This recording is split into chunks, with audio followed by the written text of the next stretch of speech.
everybody. Peace, peace, peace, peace, peace, peace, peace, peace.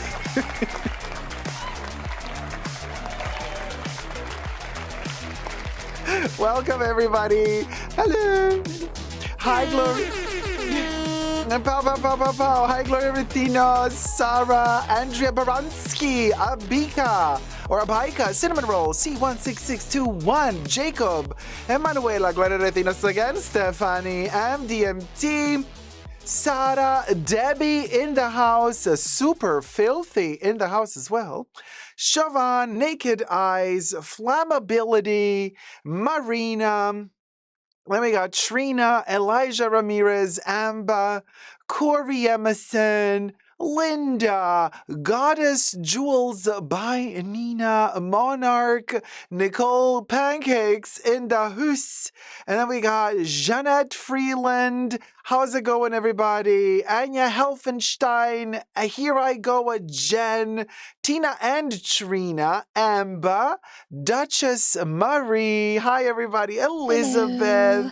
Oh my gosh, so many people, you guys. Mark Cuevas, Francesca, Kev, meow, purr, purr. Styled by Chrissy, Squeaky to Erase Me, Trey. Jordan Camacho, Debbie says, hi, Creamy. Y'all, welcome to the main attraction. We got 200 people watching and like 2 likes. Y'all. Zoo better. We can zoo better. Zoo better. Can we zoo better? Can we zoo better? Can we do like 200 likes? Like, it's like that. It costs you nothing to thumb up. Listen, Linda. Costs you nothing to thumb up. You know what I mean? Chop my hair. Okay, y'all. Welcome, everybody. I have been missing in action for a while. There's a very good reason for that. And we're going to get into the detail of these more intimate things in the after show. Yes, today is the second time ever that in the Fashion Bunker, we're not doing a pre-show, we're doing an after show. So after the main live stream, which is happening now, this is the main live stream, we're going to have the after party, which is the live stream after the live stream for Tier 2 patrons and Tier 2 YouTube members of my channel. So you can become a Tier 2 member or a Tier 2 patron now, so that you never miss out on more time together where we do the more nitty-gritty in the after show, because there are certain things cannot be said in the main show. Just because YouTube is what it is, although I gotta say, thank you, algorithm. You're very kind. Thank you, YouTube algorithm. Thank you, YouTube algorithm. We love you. We love you, YouTube algorithm. Birkin, Bitcoin, Birkin. Okay. Thank you, Zara Justina. Hi, Zara. Zara says, after show is such fun, babes, right? Hi, Sheikma Bonfil. How's it going? Naifu says, so happy for another live. I probably need to join because I was having withdrawals. Oh, you guys, thank you so much. Now, I was missing everybody as well. It's been a little bit difficult this past week, so we're going to talk about it in the after show. And obviously, I had a bunch of topics that were ready to go, but then I didn't live stream. And then, of course, we couldn't do the topics. And then other people stole the topics before we could do them.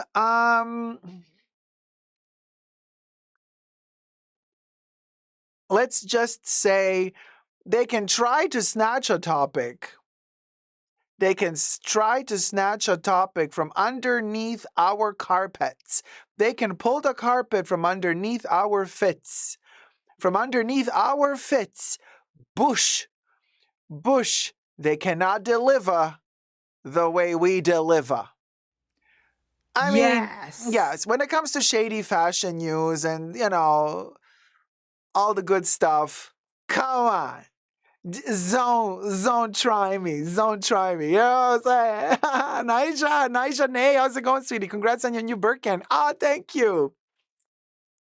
Thank you so much. The new Birkin is still, because there's still, you know, fires happening in my area, and it's still a little bit dangerous. So obviously the Birkin, I'm like, the Birkin is my co-host on the show today, by the way. I can show you. But this is why the Birkin is still kind of semi-packed, because I'm thinking if I have to evacuate, this bag is coming with me, okay, by hook or by crook. So so the Birkin is kind of, I'll show you. It has its little felt. You know what I mean? It's ready to go. Ready to go. So hello. Hi, everybody. So my co-host, the Birkin, saying hello to everybody. There it is. Little baby. Okay. So it's going to be right next to me, and it might pop in from time to time because we do have topics that might include the Birkin.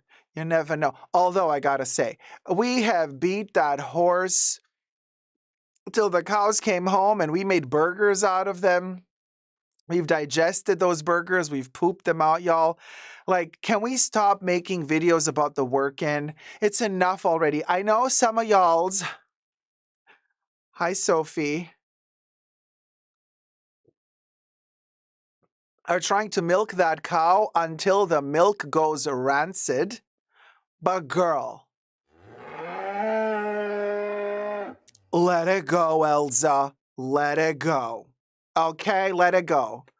Please let it go. And then the comment like, oh, I have gathered the intel and the information to deliver to you the aftermath of the work. And oh, my girl, let it go. Let it go. It's time to move on. Okay. Time to move on. Yeah. Yeah. Le shade. Le shade. Le shade. Yes. Shade, baby. Shade. Shade. Shade is our lemonade. Shade is the Gatorade. Hashtag not sponsored. That keeps us going. In the times we're living in at the moment, what else can you do? What's a hoe to do? You sit around a table or you lay like a couch potato on your couch, and if you have friends over, you gossip.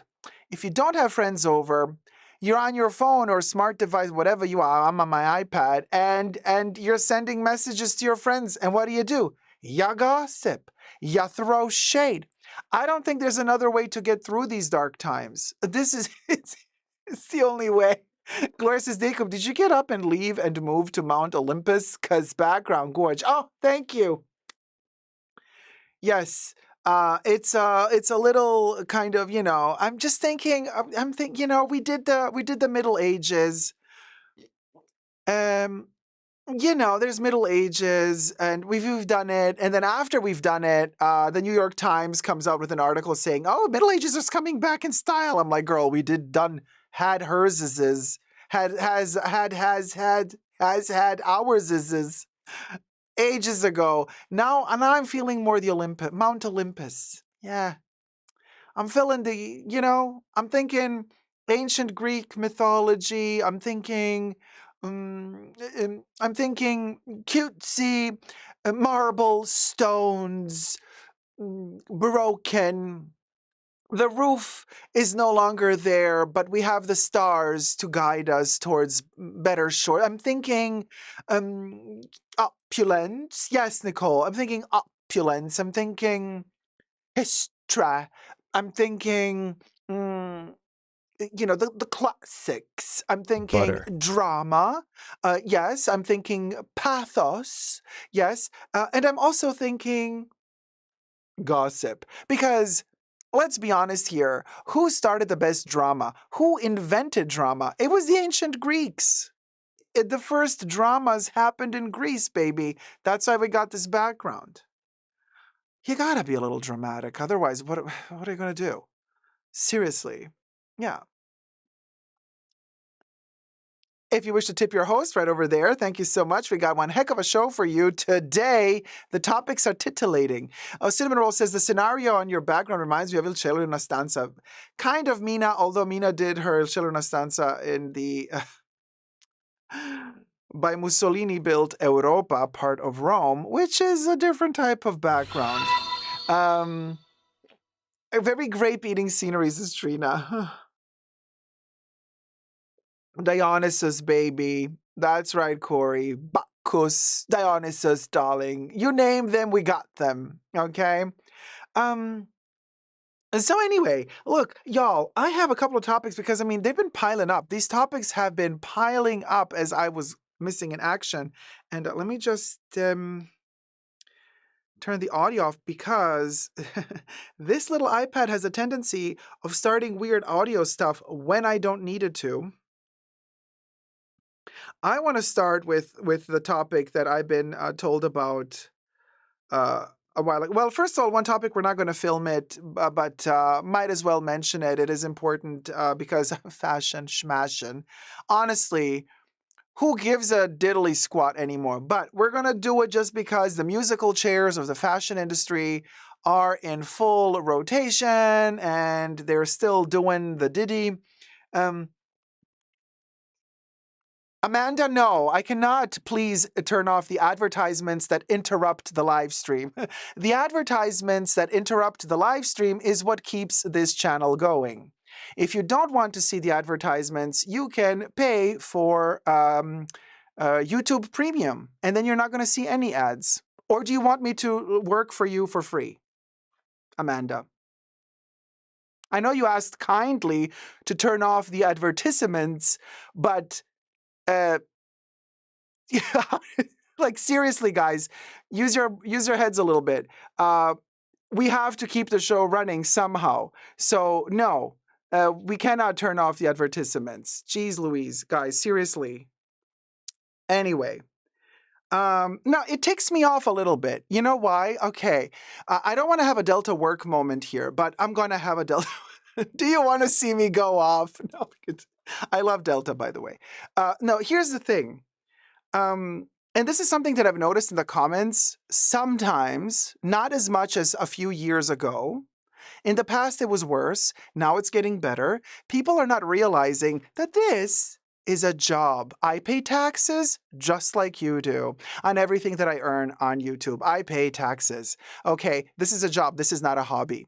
Some of the housewives out there that are unboxing the little baglets that hubby got them, for them, doing YouTube is a hobby. For me, it's a job. So, just to be very clear, I would never go to your work space. I don't know what job you do, whatever job you do.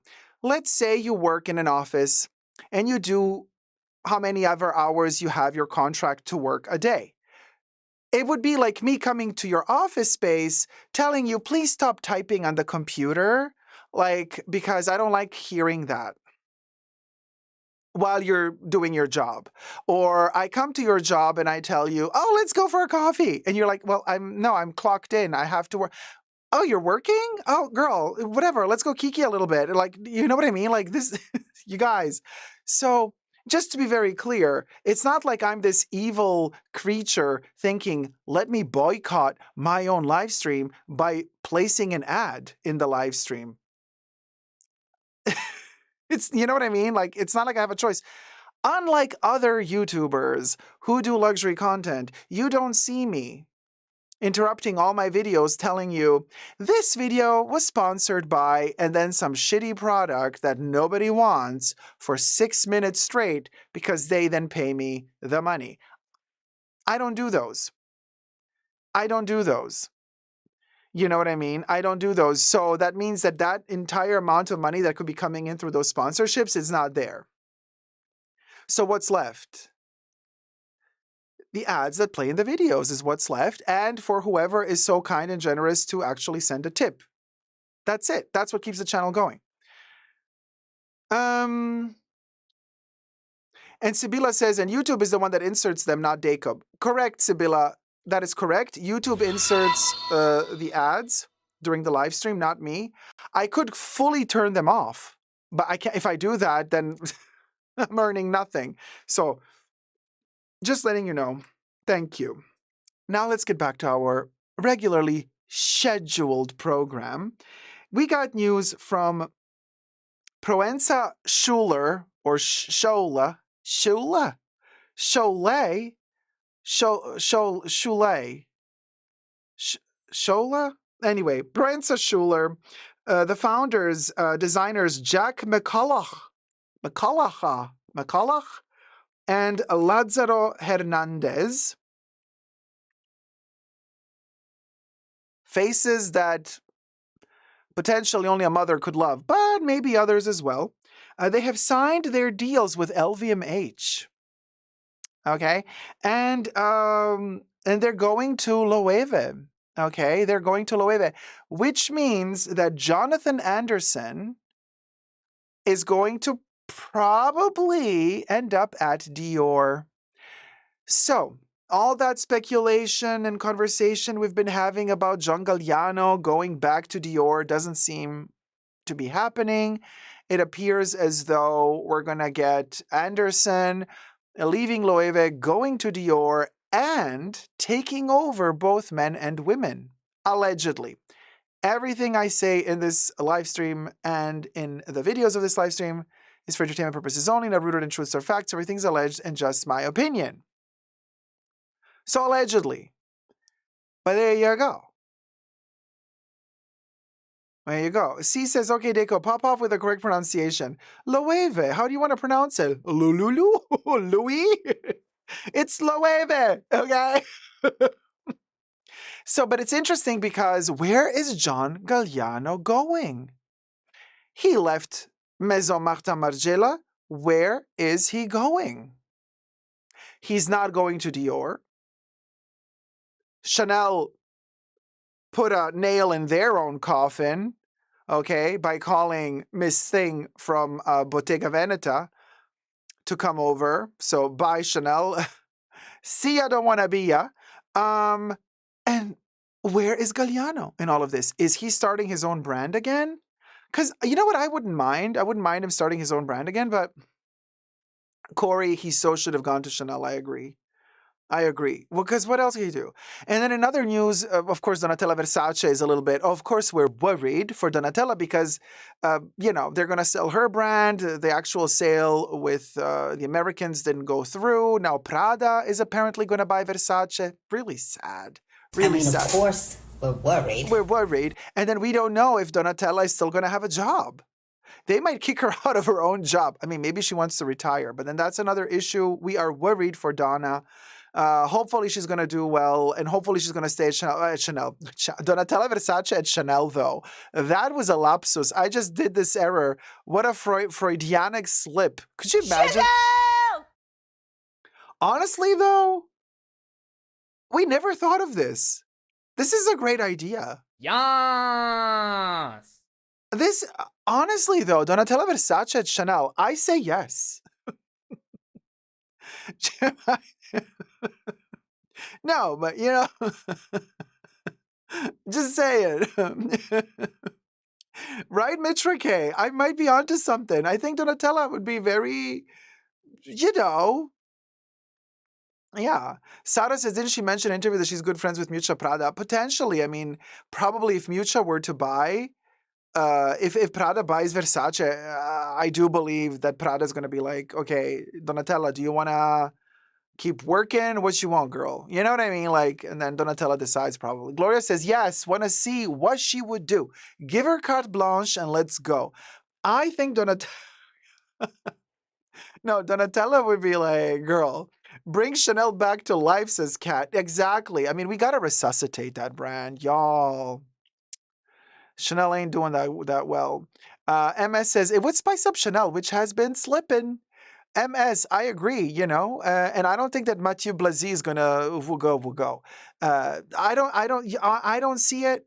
I don't see it happening. I don't see it happening. Call me Kreskin. I don't see Mathieu Blazy doing the Diddy at Chanel. Like, he's gonna do classy, sophisticated. He wants to prove himself. I'm like, girl, who do you want to prove yourself to? You want to prove yourself to Lena Nair, the Vaseline woman from Unilever? Bring home the bacon. You want to prove to her that you can do haute couture? The woman doesn't know a stitch from a glitch. Girl, please. So, but he's going to try to be like, look at me. So I can curtsy fashion world style and I can do the haute couture. I'm like, nobody cares. Dude, nobody cares. You got to resuscitate the brand. And you're not going to resuscitate it by proving how good you are at millinery work. Girl, please. Cinnamon Roll says she would bring the 90s Chanel back. I mean, she would put medusas all over Chanel, and then Bruno Pavlovsky would come to her and say, Donatella, this is not Versace. You cannot put the medusas all over the Chanel stuff.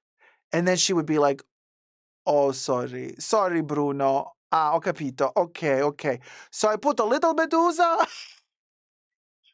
under the shoe? No. No medusas on Chanel. Donatella, no medusas on Chanel stuff.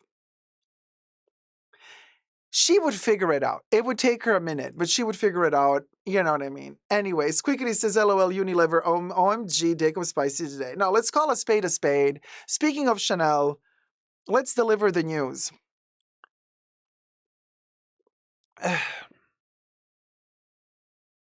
Let's film it.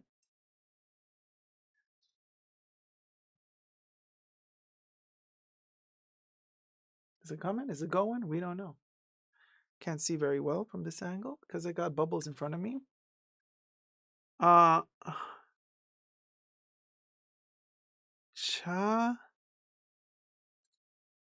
Speaking of Unilever, I got their Vaseline all over my lips. Hashtag not sponsored. Okay, sum up the live stream. Wait, it stopped recording now. Okay.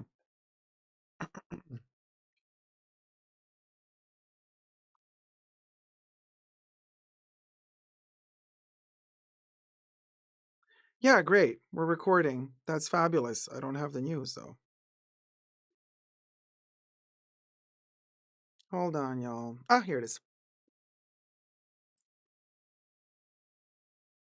Chanel cuts 70 US jobs in the United States of America. And by that, it doesn't mean that 70 people are losing their jobs. No, it's like position denominations that are being cut. Everything I say in this video is for entertainment purposes only, not rooted in truths or facts. Everything's alleged and just my opinion. Subscribe, thumb up this video. This is juicy. I've been telling you it's the end of luxury for a while now. And once it hits Chanel, and it has hit Chanel, once it hits Chanel, honey boo boo child, cha. The game is over. The jig is up. Because that's the last standing colossus of the luxury world. And here's what happened. Unlike what Lena Nair in every one of her interviews would tell us, like, oh, they're doing great. They're doing fabulous, darling. A little glitch in the system if they're not earning as much as they used to last year. Don't you worry about that. We think 100 years ahead. We are free from shareholders, stockholders, because we're a privately owned company. We don't need to answer to nobody and no one. We can overcome any sitch, any glitch.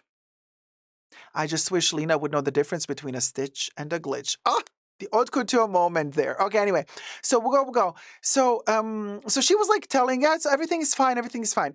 If a CEO in interviews tells you that everything is fine, you got to read between the lines and know that that means nothing is fine. Matter of fact, around about 600 people have lost their jobs this week. Chanel people, Chanel jobs this week in the United States alone. Because apparently their sales were not doing as well as they wanted all of us to believe a couple of months ago. I've been telling ya, I've been warning ya. Now, I've been missing in action for over a week due to personal issues, which you can find out about in my Patreon and Tier 2 members exclusive video. So consider becoming a member and a patron today. But anyway, I was missing in action, and I was actually going to do this topic almost 2 weeks ago. I actually got the intel about what is going down at Chanel before it really started happening, but unfortunately I wasn't online to film it on time, so others came and snatched the topic. Doesn't matter. I'm still going to report about this because I have received intel.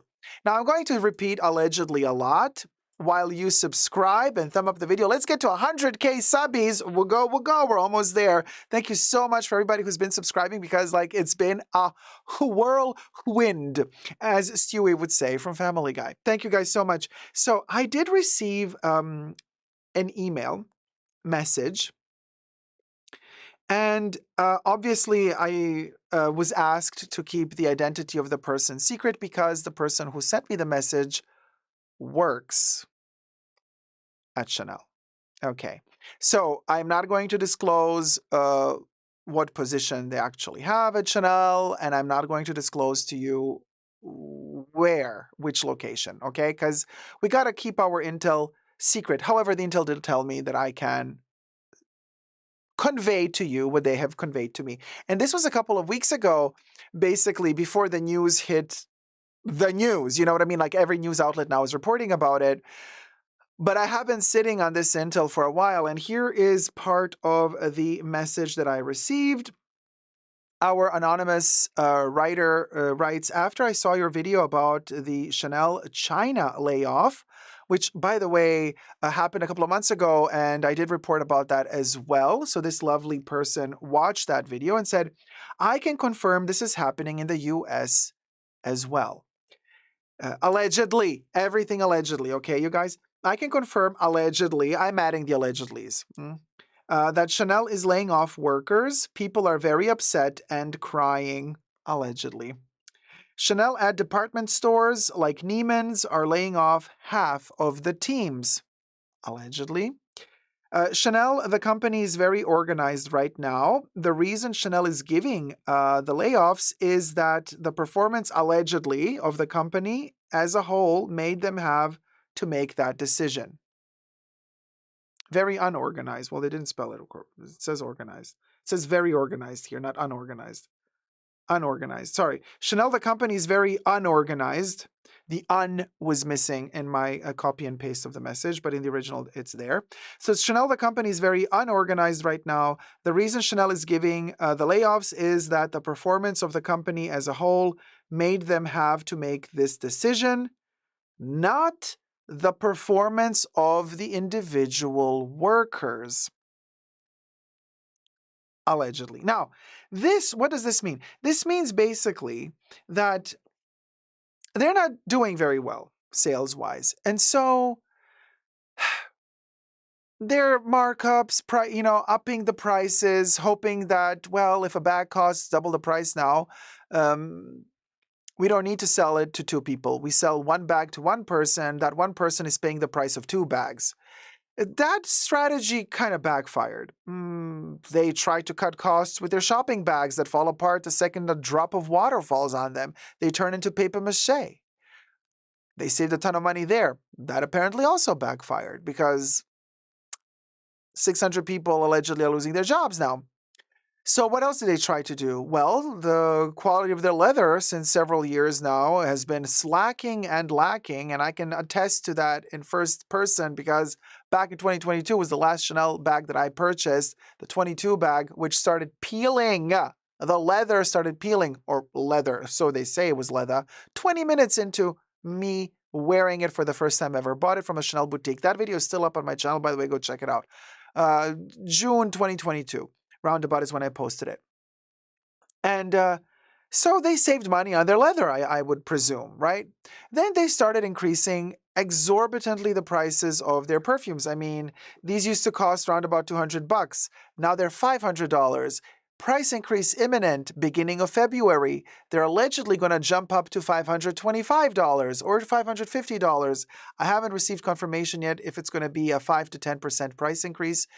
I'm like, why are you doing this? You're alienating everybody. You're not going to better your numbers and your statistics if you keep upping your prices and you keep losing customers. Now, Chanel does state that there's a problem here. You know, we're going through an economical crisis. There's a recession. I'm like, girl, recession, smeshession.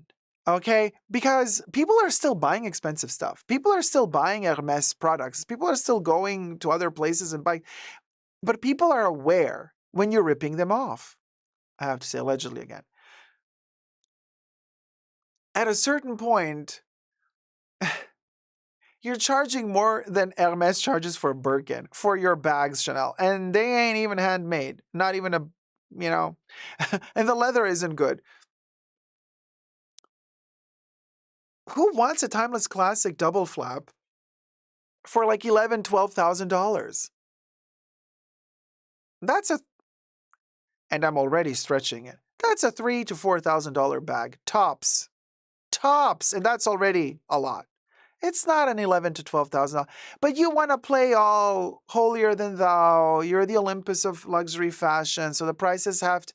Girl, yeah, okay, you keep doing that, Chanel. Let's see how let's see how well that'll push you. And then all your reports about, oh, we are a company for women, made by women for the women. Ah, you are?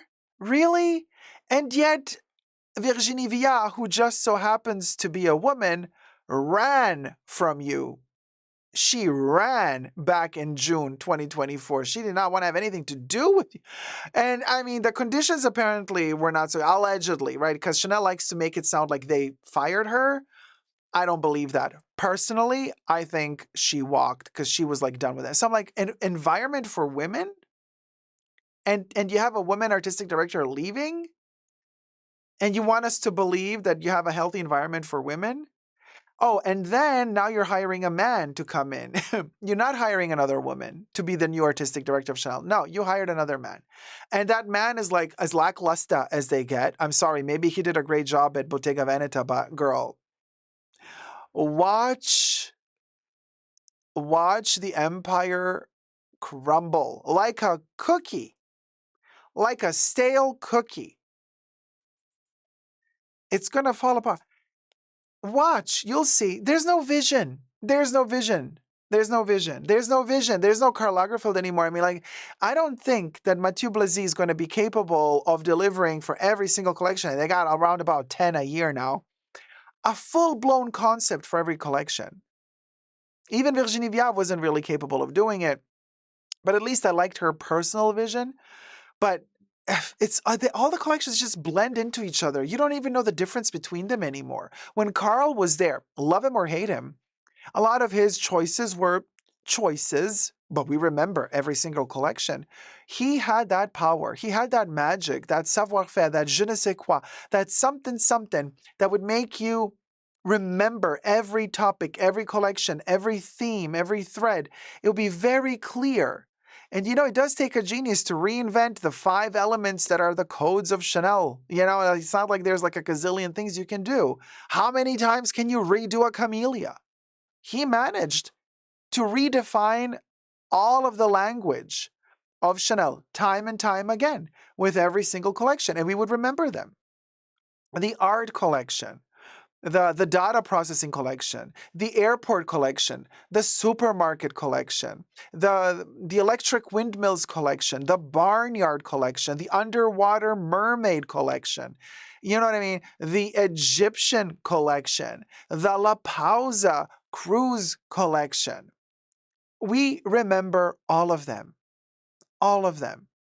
And ever since he has gone or disappeared, like it's been one massive blob of the same over and over and over again. So Chanel is on its way out, in my opinion. And it's going to take it a couple of decades, I believe, before it can recuperate itself. Yeah, they're going to have a little bit a spike when Mathieu Blazy presents his first collection at Chanel. People are going to, all eyes are going to be on Chanel. They're all going to be really intrigued. Oh, what is he doing? And they might say like, oh, this is cool. And the first collection might sell. But just wait. Wait till he has done his fifth, sixth collection. It's going to be really boring, in my opinion. So, business of fashion. Oh, deeply erring comments. Recycling the 5 codes of Chanel reminds me of Taco Bell and how they use the same ingredients just in different configurations for all their items. Oh my God, deeply erring. I was just talking about Taco Bell with a friend yesterday. That's exactly how I feel. I'm like, everything at Taco Bell tastes the same. Everything tastes the same. Okay, we'll go. So anyway, Business of Fashion says Chanel cuts 70 U.S. jobs, warning of a challenging luxury environment. Girl, you're warning. Oh, now Chanel. Okay, this is the joke here.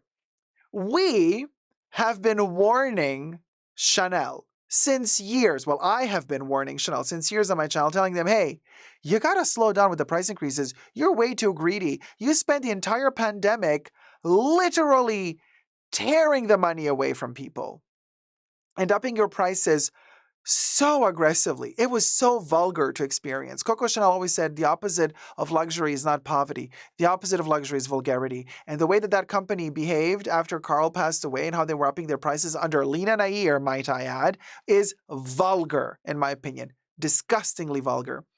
But now, so we've been warning Chanel, like, hey, girl, tone it down. Tone it down. Slow down the price increases. Maybe focus a little bit more on your quality and stop like cheapening out on everything from the packaging to the freebies. It's embarrassing. Right? Now, but here we are in a position where like what we've been warning Chanel for so many years, but now Chanel is acting like nobody ever told them anything, and they are warning us. Like, are you for real, Chanel? Are you for Chanel? Like, Chanel cut 70 jobs, warning of challenging luxury environment. Now you wake up to smell the coffee. After all these years, now you're acting like you never knew. You never knew. You were oblivious to everything. And you're telling us, like, you guys, hold on a minute. Hold on a minute. There is a challenging luxury environment out there. I'm like, gee, you think? And you realize that today? No shit, Sherlock. No shit. So anyway, they say Chanel is cutting 70 roles, which is not 70 people, it's roles, but those 70 roles have like, I don't know, 20, 30 people per role in them. So around about 600 peeps have been cut. In the US, as the luxury fashion and beauty label warned it faces a more difficult economic environment, the decision to reduce headcount follows previous moves to limit spending and will help Chanel better adapt to the current economic challenges, it said in a statement past Wednesday. The 70 positions represent about 2.5% of its US workforce. The online publication Puck News first reported the cuts this past week. Chanel is generally considered one of the most exclusive, as per Business of Fashion, and resilient labels since it caters to the wealthiest customers who are able to spend more than €10,000 or $10,420 on a handbag. But the job cuts come after a wider downturn in demand for high-end goods since a post-pandemic boom. No, they're not calling a spade a spade. I'm like, accept your errors, your mistakes, your shortcomings, Chanel. Like, accept it, own it, and better yourself instead of looking for culprits and scapegoats elsewhere. It's always somebody else's fault, isn't it, Chanel? It's the fault of, the people who are not buying. It's the fault of the pandemic. It's the fault of this. It's the fault of that. Oh, yes, I see. But it's never your fault. It's not your fault that your quality is shitty now. No, that's not your fault. Allegedly shitty. It's not your fault that you keep upping the prices more aggressively than any other brand, luxury brand out there. No, that's not your fault. Because whose fault is it? So people stop buying your stuff, and now it's our fault because we stopped buying your bags and your clothes. Girl, wake up and smell the coffee for real, for real now. So anyway, then they say, we expect ebbs and flows in demand in any market, Chanel said, adding that the U.S. is still an important part of the company's long-term strategy. The Americas represented about 20% of total sales at Chanel in 2023, compared to 28% for Europe and 52% for Asia Pacific. The company had about 36,500 employees in 2023, according to its annual results presented last May. Chanel presents earnings once a year. They might skip a year from time to time, and they pay to skip sometimes. But anyway, LVMH, so last week, Richemont reported sales for the last quarter that beat estimates amid a strong performance at its Cartier jewelry brand. That triggered hopes that the worst may be over for the downturn in demand for high-end products. No, I just think that Cartier still has a pricing, even though they also went up in price. But people still want the basics. People still want the love rings, what is it? The Juste Clou, the usual suspects, which are honestly, you guys, it's so sad. Like, who wants them anymore? Like, I know that I'm throwing shade, and a lot of you watching me are probably wearing the Cartier stuff, and you're like, how dare he? Blasphemous. Blasphemous. Unsubscribed immediately. No, call a spade, you guys. Cartier just announced a short while ago they are no longer going to authenticate the love bracelets, the Justin Clues. Bitch, you know the jig is up when Cartier says, "Meh." Okay, the market is overflooded with this stuff. And we can't tell the difference between a fake and a real anymore. So you can't come to Cartier allegedly anymore and just and ask them to authenticate it. They're like, no, we're not going to authenticate these pieces. Girl, when Cartier themselves say we're done authenticating this shit, the jig is up. Let it go, Elza. Find some other thing find some other jewelry. So there you go. There, Style says, no, I'm tired of the same tired collections, period. Philip Toop says, I'm a professional business consultant, 25 plus years. This is what happens when you don't listen to your consumer or pay attention to the market. Thank you, Philip Toops. And you would think that Chanel would have been watching me and listening to what I'm telling them had they been religiously listening to what I was saying the past freaking 5 years now.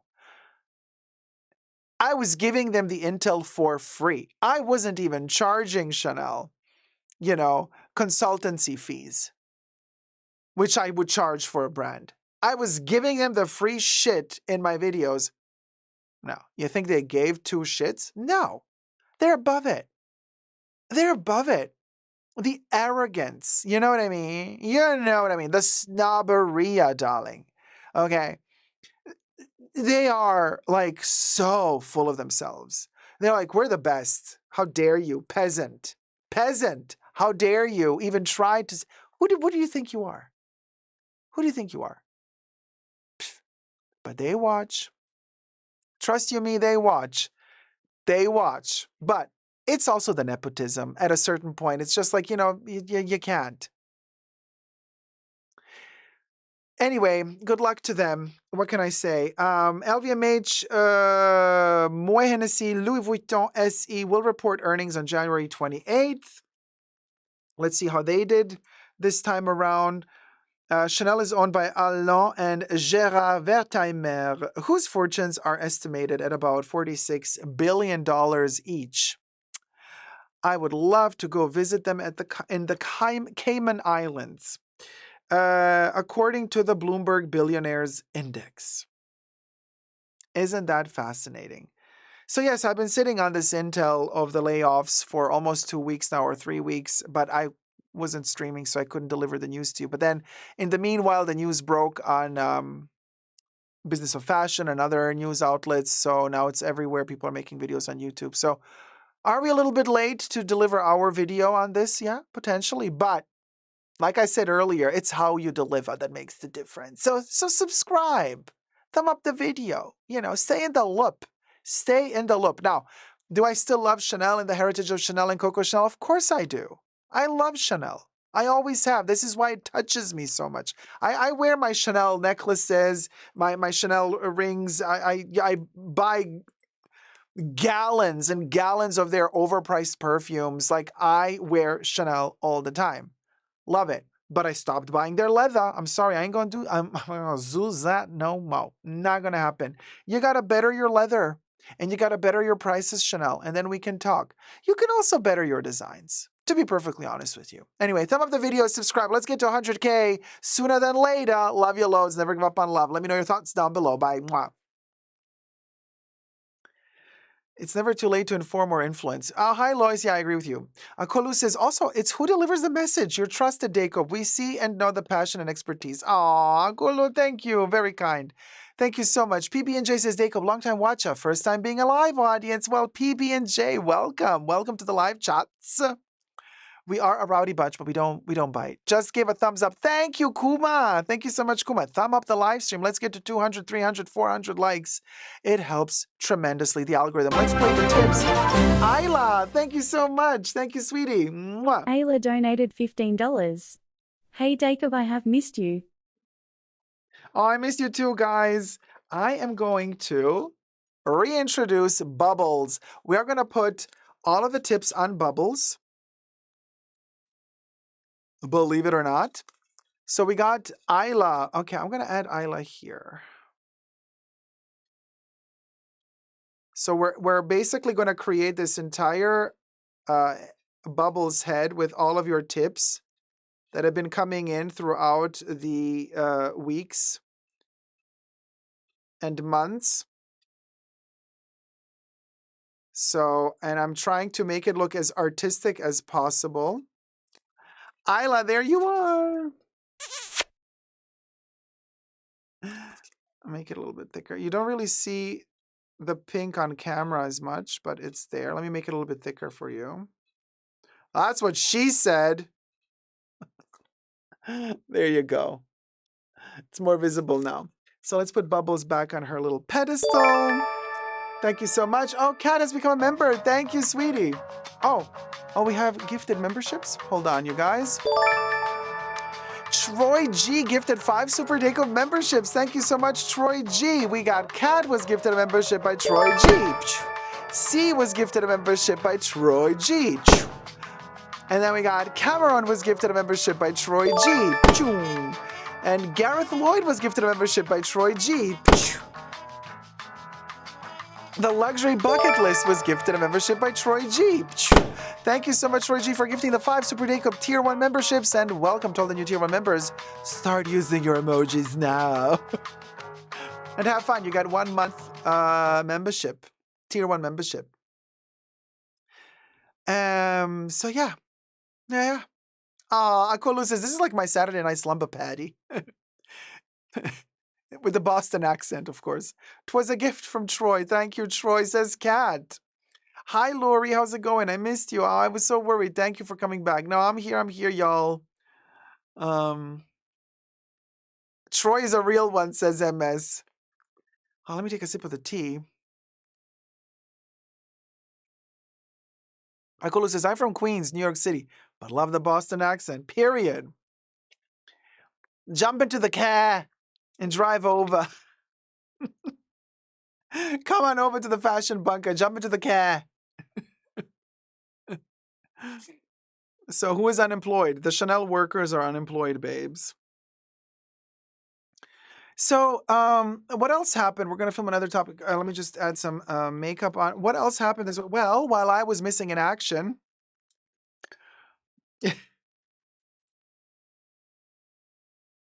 while Aho was missing in action, a lot happened, including the presidential inauguration in the U.S. Now, listen, Linda, I don't want to, and you know, I try to not do the political shtick on the channel. We keep it cutesy. That's okay. We try. But here's the thing. People tell me, Dacob, stick to the fashion, don't do politics. I'm like, okay, fine, yeah. But all cards are on the table once fashion jumps over to politics. Now, there's something we have to talk about. Oh, there's something we have to talk about. Yes, there is. So let's film it. Yeah. And actually, wait, what's my catchphrase here? Oh, the real reason. That's how I begin? Okay. All right. Wait, was I? All right.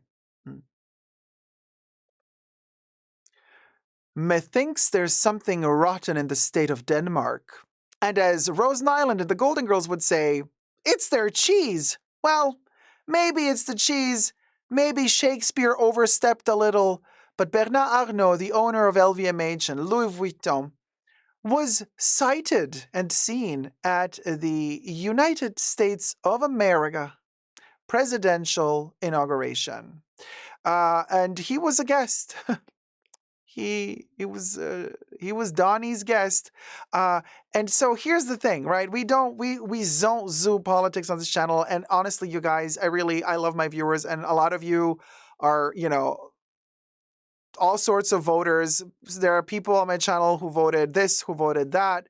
And I'm totally fine. As long as you respect each other and you respect yourselves, I'm fine. Seriously. So I'm not here throwing shade at who voted for who. Really, no, this is not my point. My point is, why did Bernard Arnault, of all of the fashion people, owners of big fashion corporations, why did he go to be a guest at Trump's inauguration? Now, thumb up this video, subscribe to my channel. Let's get to 100,000 subbies ASAP.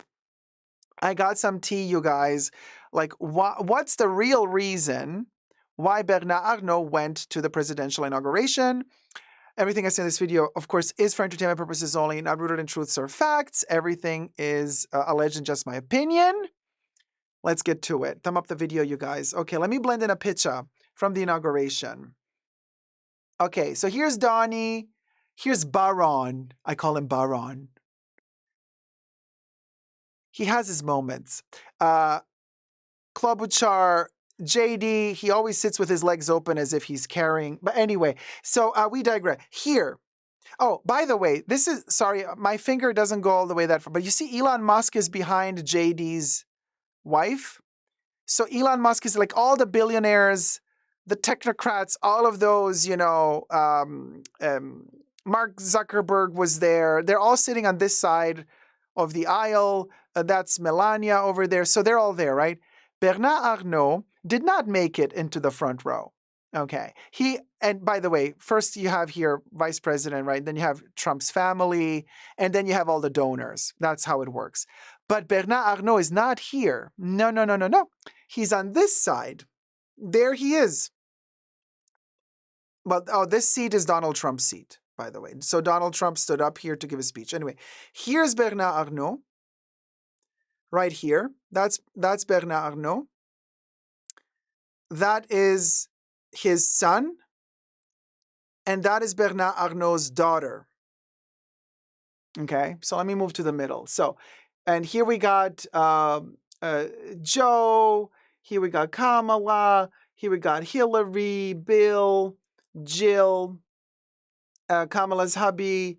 Anyway, we got the whole shebang here. And then here we have Bernard Arnault with his son. And this is the daughter. The daughter looks like Smurfette before Papa Smurf turned her blonde. Because Gargamel actually made Smurfette to infiltrate her as a spy into the Smurfs. Did you know that? She had like this black hair in the beginning, Smurfette. Anyway. So, Bernard Arnault is scared, allegedly, that the tariffs are going to influence his business and his earnings. So apparently, he's fiddling and diddling here because he doesn't want tariffs on his companies. And the most important ones being, his champagnes and drinks and the guzzle companies, but also Louis Vuitton, Tiffany, Dior, Interesting also that most of the ladies from Trump's side, I've seen what they were wearing. Most of them were wearing Dior, Lady Dior handbags. I wonder if Mr. Bernard Arnault gifted those as well. We don't know. Kat said, I thought he looked familiar. So much white hair, I couldn't pinpoint all of them. Yes, this is Bernard Arnault, his son, and Dada. So here's my thoughts here. And like I said, my viewers vote for all sorts of people, and that's totally fine. I'm not throwing shade at my viewers because you vote for whoever you believe is right for you. So this is not about, oh my God, how dare you vote for? I don't care who you voted for. My point here is this. How clever is it of Bernard Arnault to politicize his fashion brand? You see what I'm saying here? Because no other major fashion labels from France were there except him. You know what I mean? It's not like the Wertheimers came and like, oh, they're scared for Chanel and then they came to do their Chanel thing. It's not like Kering.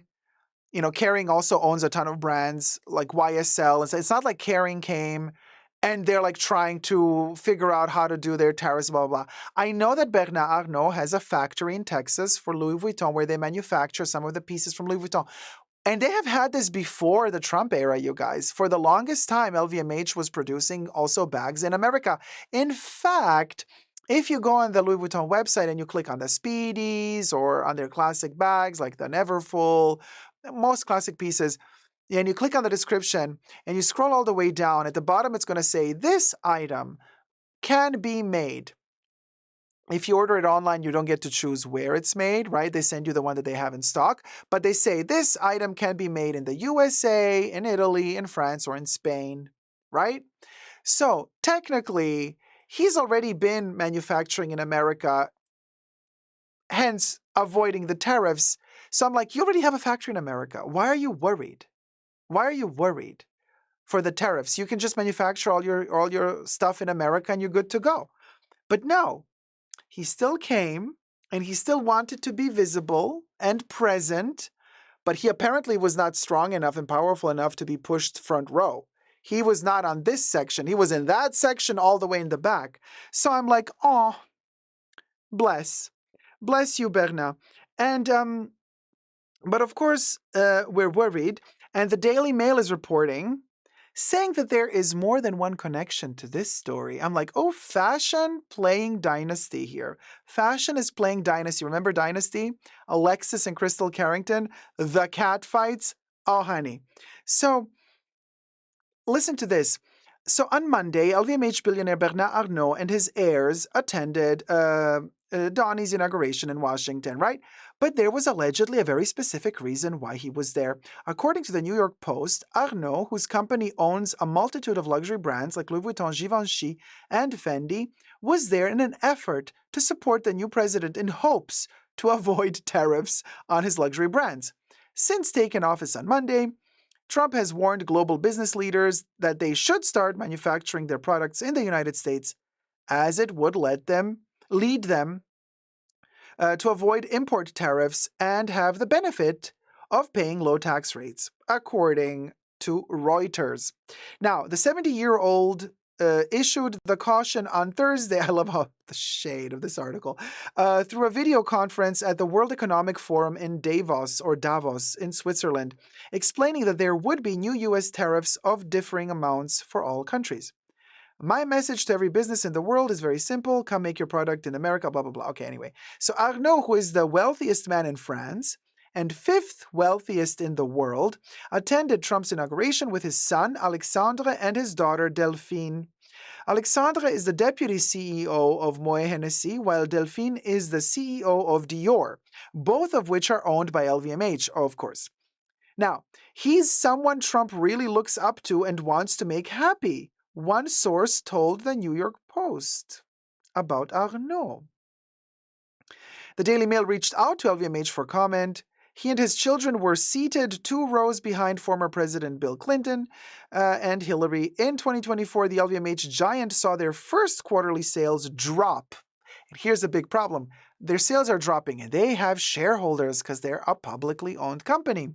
So their sales dropped since the 2020 COVID pandemic. The sales at LVMH's fashion and leather goods division dropped by 5% in revenue.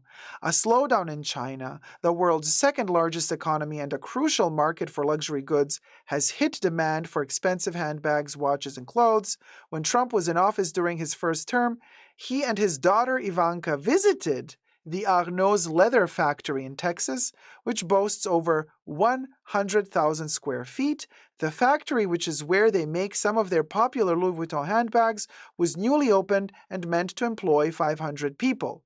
According to the Post, Jared Kushner has a friendship with Alexandre and his brother Frédéric, which are the sons of Bernard Arnault. You see how everything is connected, you guys?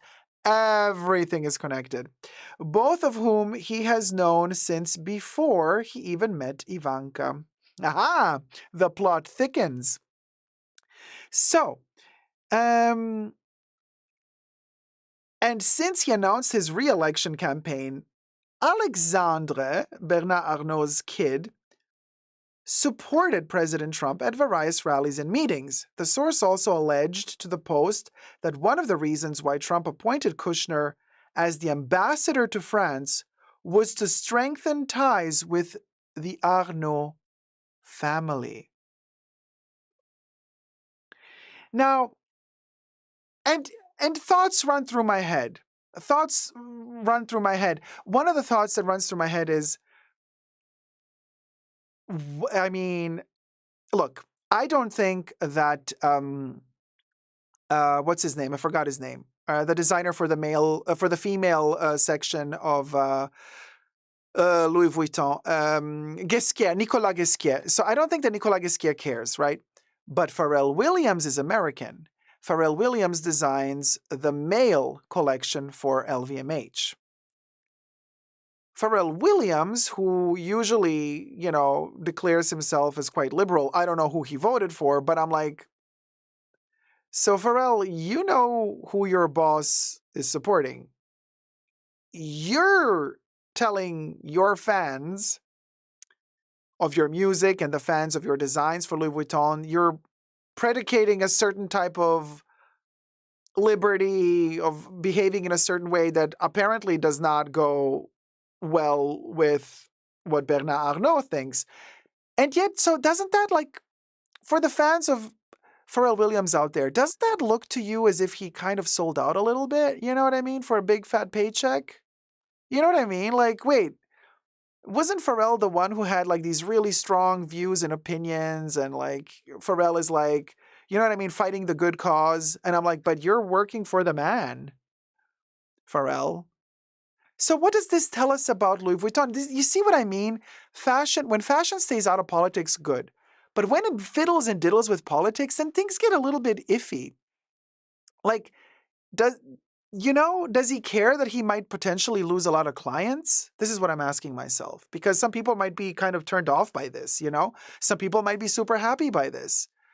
But I'm like, why do you want to polarize your clientele? Why would you want to polarize your clientele? It would be in your interest. It would be in your interest as a brand to have clients from all factions buy your clothes. You know what I mean? It would be in your interest to have people from all different factions, from all different beliefs, buy your clothes. But like this, you're alienating a couple. Akolu says, I work in music industry. The thing Pharrell did to Khalees told me all I need to know. Yes. And Akulu, I actually reported about the Khalees incident with Pharrell a couple of years ago on my channel. I love Khalees, okay? Love Khalees. I have a couple of her albums. So I also was not happy with what Pharrell did to her. So, just saying,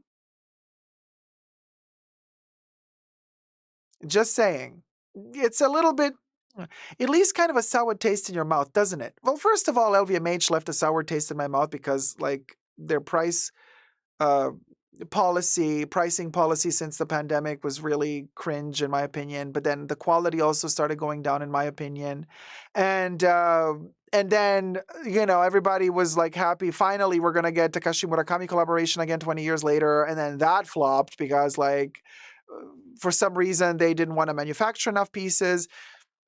Or they couldn't. People's pre-orders were getting canceled. People were not getting the items they wanted. I'm like, what a missed opportunity. But their numbers are not good. Their shareholders are not good. The stock is not doing very well. So apparently now, I reported about this a while ago. Bernard Arnault was trying to dump his stock to his co-workers. I'm like, why didn't you do it when Louis Vuitton was doing well, when LVMH was doing really well? Then you didn't want to sell the stock at a lower cost to your employees. But now that you're not doing that well, you want to lock them in for like 10 years. You want to sell them up to tops, I think 2.5 to 3 stocks per person. You want to give them benefits, but they're not allowed to sell those stocks for the next like 5 to 10 years. I'm like, you're doing it now that you're in trouble. Yeah, it's just all round. It to me personally, no, no. He's been poking, he, he's been poking.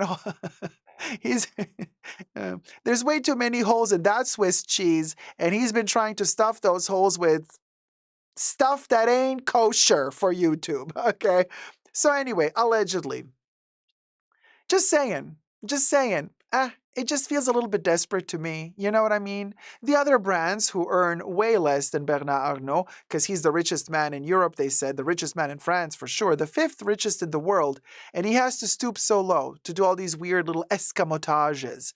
While other brands that are earning way less than his brands are, other brands that are also publicly owned that are also on the stock market that are earning less than he has.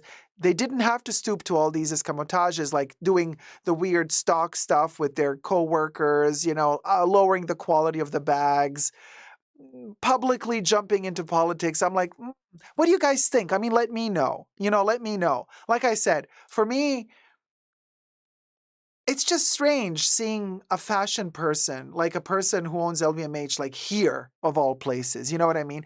Like I could have seen him, even though also weird, but I could have seen him at like an art fair.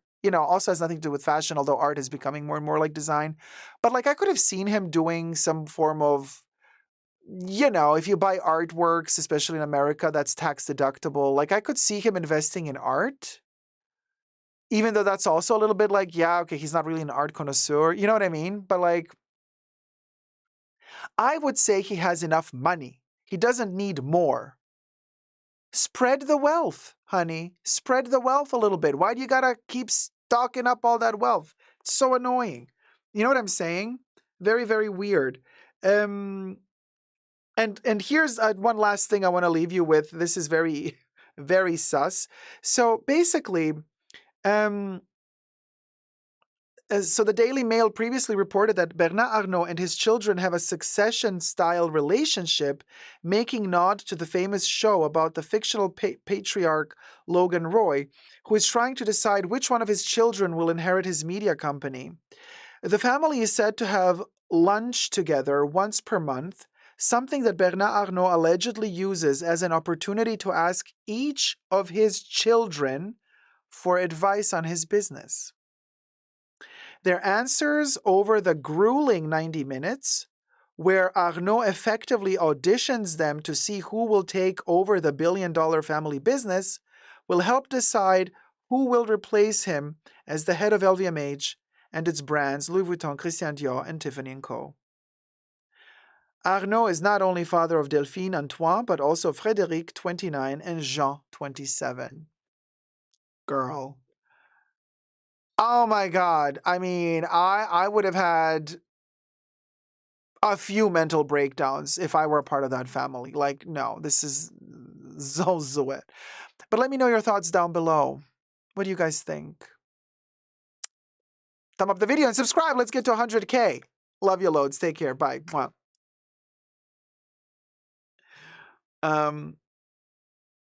Yeah, exactly, Filipina wife. Luxury Game of Thrones. That's the vibe it was giving me.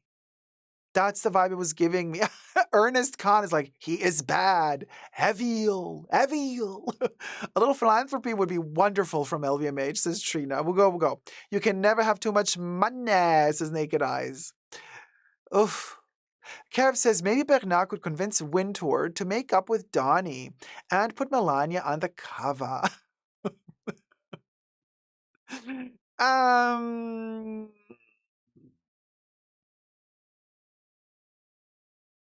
She probably will end up on the cover of Vogue. Because, did you notice what Vogue did this time around? They reported about the whole who wore what. Who wore what? Susie Menkes as well. Oh, Susie. Oh, she was reprimanded by her viewers. Oh man, Susie got a little bit in trouble, and then Vogue was like, oh, listen, here's the thing. Here's the thing, you guys. We're in it now. We're in this now. Okay, we're in this now. Okay. So might as well buckle up. Pop that popcorn. Get the best popcorn you got. Yeah? Sit back and enjoy the roller coaster ride. Because is it going to be a bumpy ride? Yeah. Oh yeah. On every level. On every level. The brands are collapsing. Fashion is over. Luxury is dead. Politics are crazy at the moment. Economy is busted. Like, it's going to be a show. Is it going to be a show for which I want to see like season 2, 3, 4, 5? No. No, it's one of those shows where I say, you know what? One season is enough for me. But the popcorn better be good. The popcorn better be good. The popcorn better be good, y'all. Yeah. Mitra K, thank you for becoming a tier 2 member, sweetie. Oh, Lois, thank you so much for the tip, vibes. Lois Vaughan Hussein donated $15. Thanks for keeping us informed. Aw, thank you, Heart, sweetie. Lois. Wait, hold on. I'm gonna do. Ooh. You know how difficult it is to do on this texture, the letters? I'm doing my best. Hold on.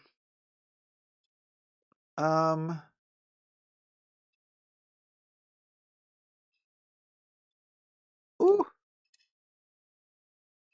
Oh my gosh. Okay, we're getting there. We're getting. Ah.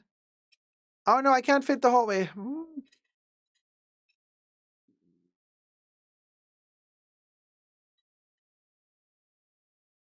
Okay. We did it, Joe. There you go, sweetie. Oh wait, it's not focusing. Oh, look at Bubbles. Oh, she is becoming a hippie type of fantasy, I want to say. Thank you so much, sweetie. Very kind. Very, very kind. Hi, Terrie. Terrie made it to the live stream. Hey, Terrie. How's it going, sweetie? Whew, it's so hot, y'all. A hoe is hot. Can we get some air conditioning up in here? Gotta unbutton myself. So anyway, next topic. Next topic, darling.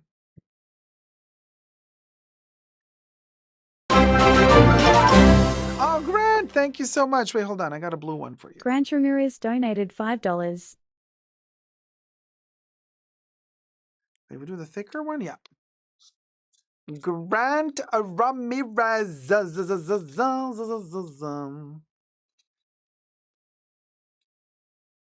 Oh no, I lost.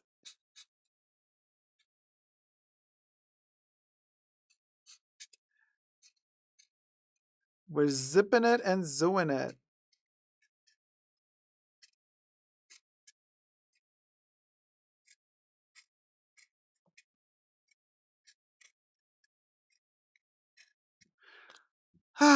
Okay, I got it. I got it.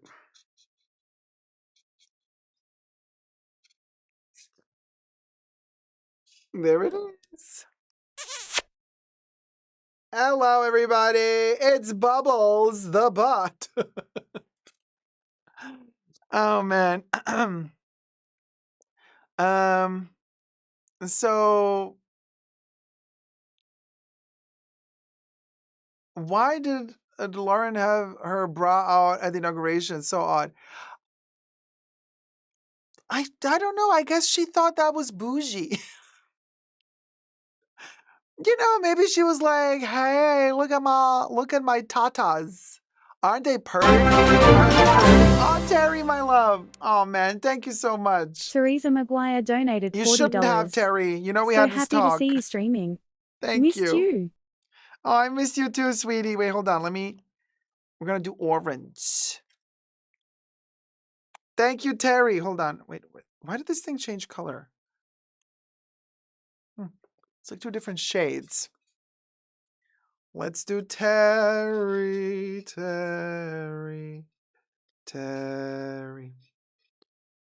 Okay, gotcha.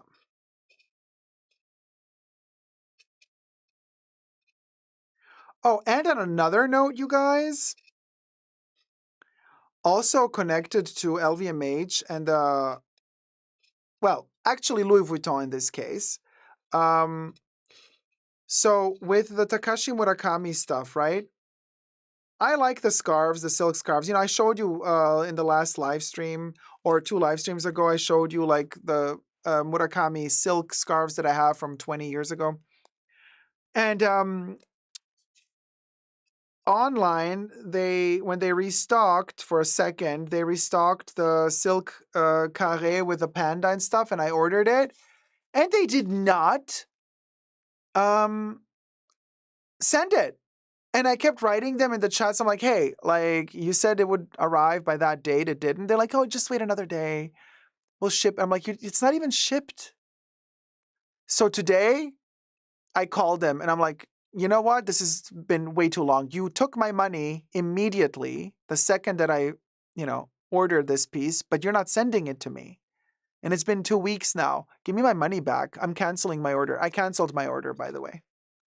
Terrie, there you are. Hello. So anyway, there you go. Yeah, no, honestly, it's bullshit. Other brands, when you order something and they don't have it, hi, John, no, how's it going, sweetie? When other brands, okay, hi, Sarah B. Okay, here's the thing. Other brands, they don't charge you until they ship. So, like, you ordered it, they locked it in for you. If it takes them 3 months to get the scarf, okay, they will charge you in 3 months when they ship it. Not Louis Vuitton. Louis Vuitton charges you immediately, and then you can wait 10 years. Bitch, no. No. I'm not going to do that. I'm not going to make Bernard Arnault even more rich. No, I don't care. Jennifer Gull 6 donated $15. Thank you so much, Jennifer. I'm going to do a gray one this time. Jennifer Gal 6. Jennifer Gal 6. We are gonna do Jennifer.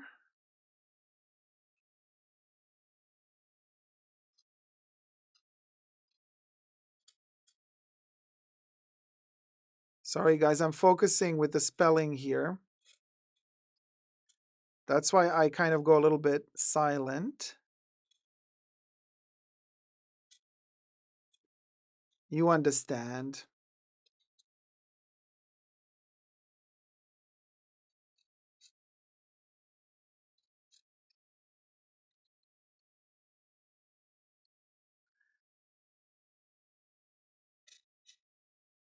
There you go. Jennifer Gal 6. Oh, there she is. Oh, man, look at our little tattoo bubbles. Isn't she gorgeous? Thank you guys so much for supporting the Fashion Bunker. I'm just looking into this. Let me do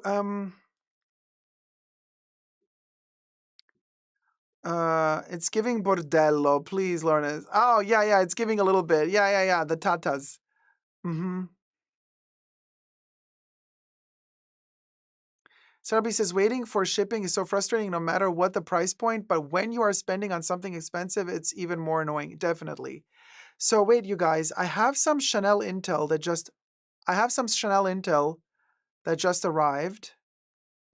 I have to read it, you guys. I'll be silent just for a second. Hold on.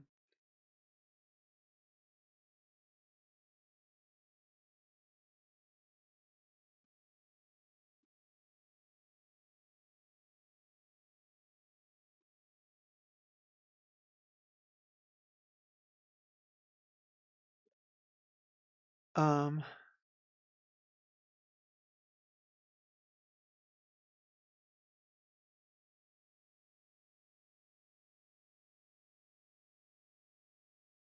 huh.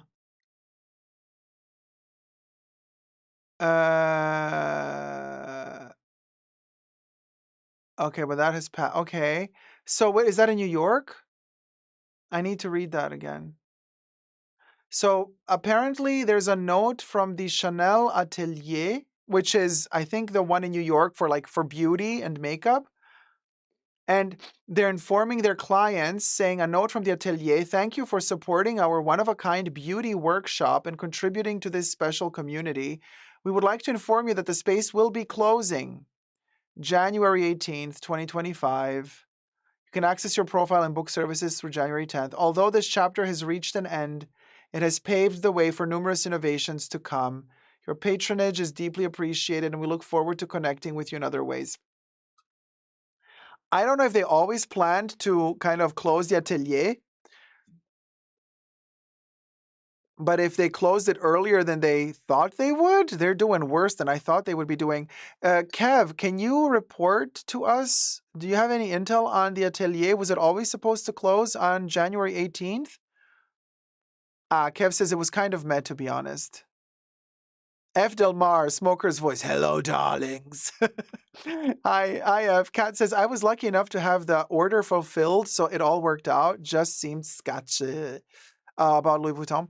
No one is buying their classic flap no mo, says Vivi. I see what you did there. Super Filthy says it's a scam at that price, Vivi. Allegedly, right? Chanel Beauty in Williamsburg, Brooklyn, gots to go, says Style by Chrissy. Oh, they didn't even have Le Rouge 31? Losers. Gigi Luna says, I think they will reopen when everything is rebuilt. Okay. Yeah, I can see that happening. Although, I can report to you from LA, and I can tell you this much. Every time I would pass by the Chateau Marmont, Chanel had the huge billboard in front of Chateau Marmont on the other side of the street. That billboard was always Chanel. Always, always, always Chanel. Last week, for the first time in a long time, I drove by. It was no longer Chanel. Some other brand was on it. And I'm like, oh, Chanel is not paying for their Chateau Marmont billboard anymore. There is trouble in paradise, allegedly. So yeah. Oh, hi, JJ. How's it going, sweet? Love that shirt, the Pat and Swoon. Aw, thank you, JJ. Thank you so much. Yeah, the Chateau Marmont billboard, y'all. We'll go. Yeah. Chanel Beauty in Walnut Creek, California. Gots to go too. They rude, says Kat. Oh man, Kat, sorry to hear that. Really? That's not nice. Akulu says the Chanel Beauty in Miami was great when I visited. Also was told it's the one of four top selling locations in the world, according to my sales associate there. Wow. That's a big one, right? It's a couple of stories high, isn't it? The rich are hurting, says Ernest Khan. Period, babes. Are you going to do a California showing for art lovers unite this year? Oh, Sylvia, oh, I don't know. I really, I hope so. But like financially, I was sick, and then there were the fires and the situation that's happening now this week. Like I haven't been working as much as I have to work. Like I am broke. Do I still buy Chanel perfume? Yes.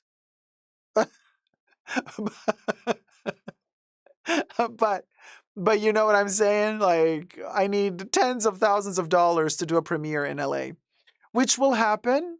Bear with me. As soon as I know more, I'll let you know. Um, you know, J-Lo actually had to cancel her movie premiere because of the fires.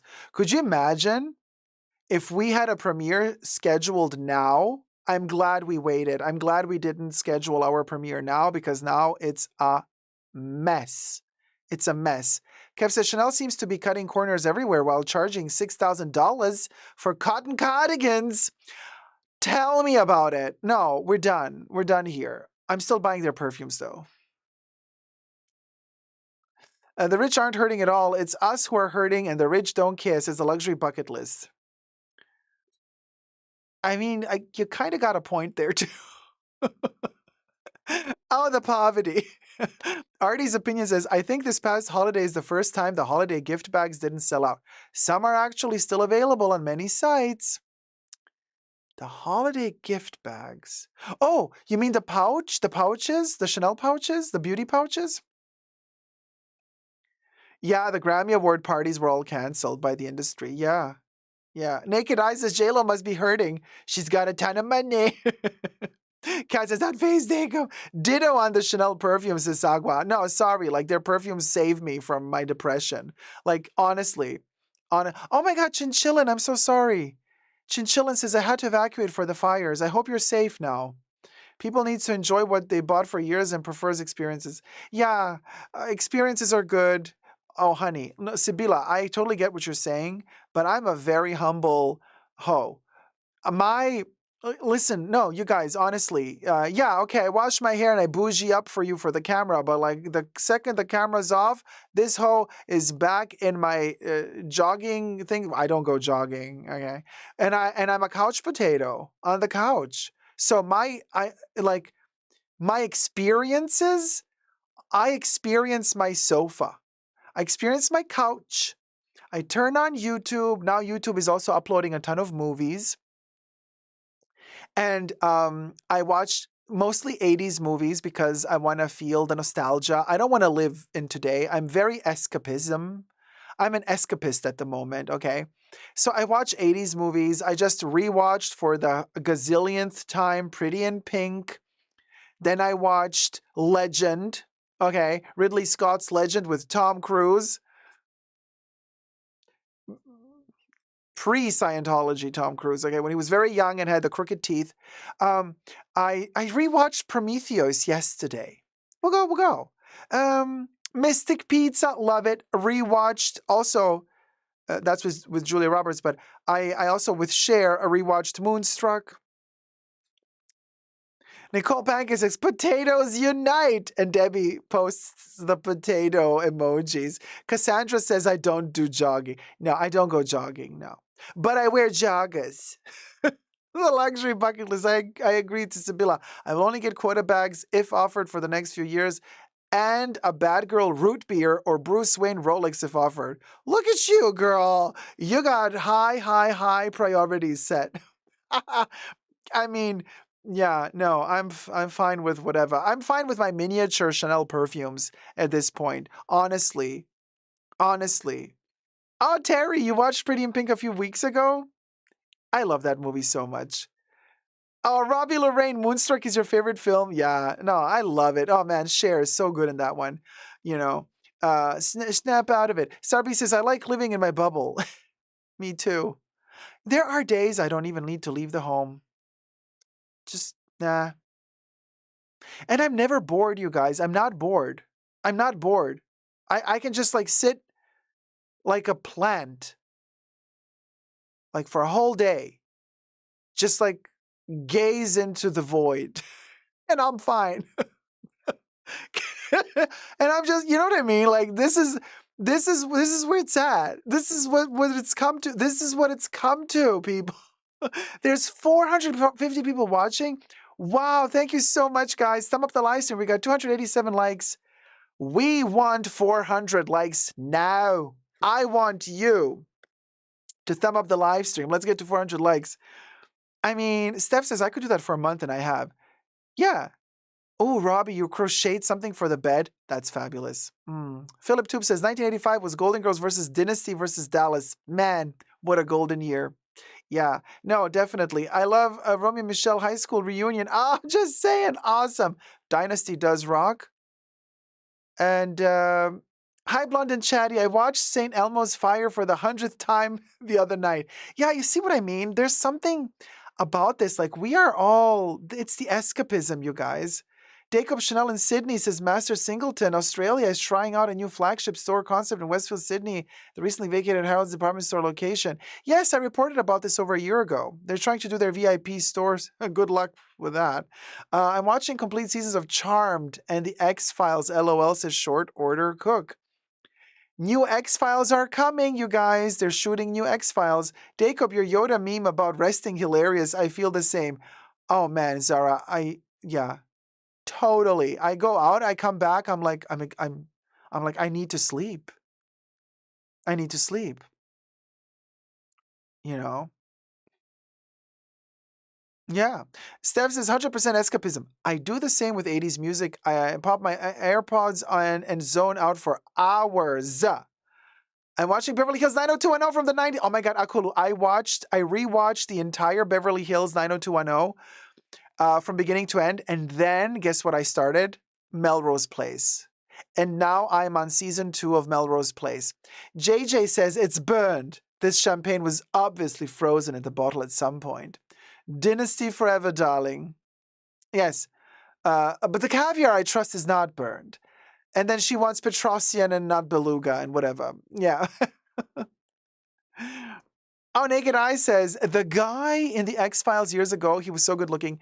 David Duchovny. He's still good looking. We are entering a whole new time in nostalgia. Oh, yeah, totally. We're getting old, people. Let's call a spade a spade. We're getting old. And now we're entering our twilight years.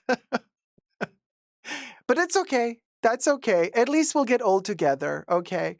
I never watched Beverly Hills, so it's been interesting. FOMO. Oh, Akulu, it's amazing. Beverly Hills was so good. Just rewatched Fire Walk with Me, and I still don't understand. Oh, Rob, welcome to the club. Nobody does. Sarah says, I went to Alta, and they were playing 90s music the entire time. It felt so nice. I agree. Other times were better. Yeah, it's just... The nostalgia is good. It's a good it's a good type of nostalgia. There's also like bad nostalgia, but that's a good nostalgia. I saw the Hacks actress yesterday. Jane Herricks? Jean, what's her name? Jean Herrocks? Jean Smart. I saw her, I saw Jean at Universal Studios. I did the Universal Studios ride and they were filming Hacks and she came out of her trailer and she waved to us. So cute. She's not that tiny. She's a woman. You know what I mean? She's not like Madonna. She's not like a munchkin. She has height to her. Yeah. Yeah. She was sweet. She waved. You know, she was coming out of her trailer all dressed up and waved. But yeah, there you go. Blanchetti says, I got trolled on TikTok saying I look like white chicks, not meant as a compliment. I laughed it off as when I looked it up and watched that movie. It was hilarious. Ah, there you go. We're all doing the Mars retrograde in Cancer. Oh my God. Is it Mars retrograde again? Staying home, cooking, eating, watching. Oh my God. Akulu, I am eating. I have become the heifer. You guys, this is embarrassing. I don't know what to do anymore. Yay, I made it to the live stream. Hey, sweetie, welcome to the live stream. IDLMN. What? John August is the best 80s Chanel nostalgia. Anteos. Yes, John loves Anteos. He is particularly fixated on Anteos. And wow, I love X-Files. Is this truth still out there? Andres, see, I don't know if the truth is still out there. I hope it is. I hope it is. Yeah.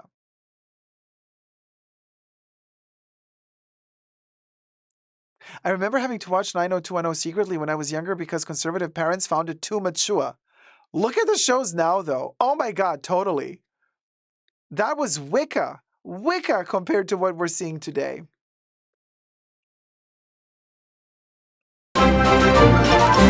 Naked Eyes says there's so many people in this live stream. I'm so happy to see everybody. Cassandra donated Cassandra, thank you so much. $25. Shout out to Dacob for keeping it real and making me smile. Oh, yes, baby. We keep it real. Real, real, real. Cassandra with one S, right? Wait, where am I looking at?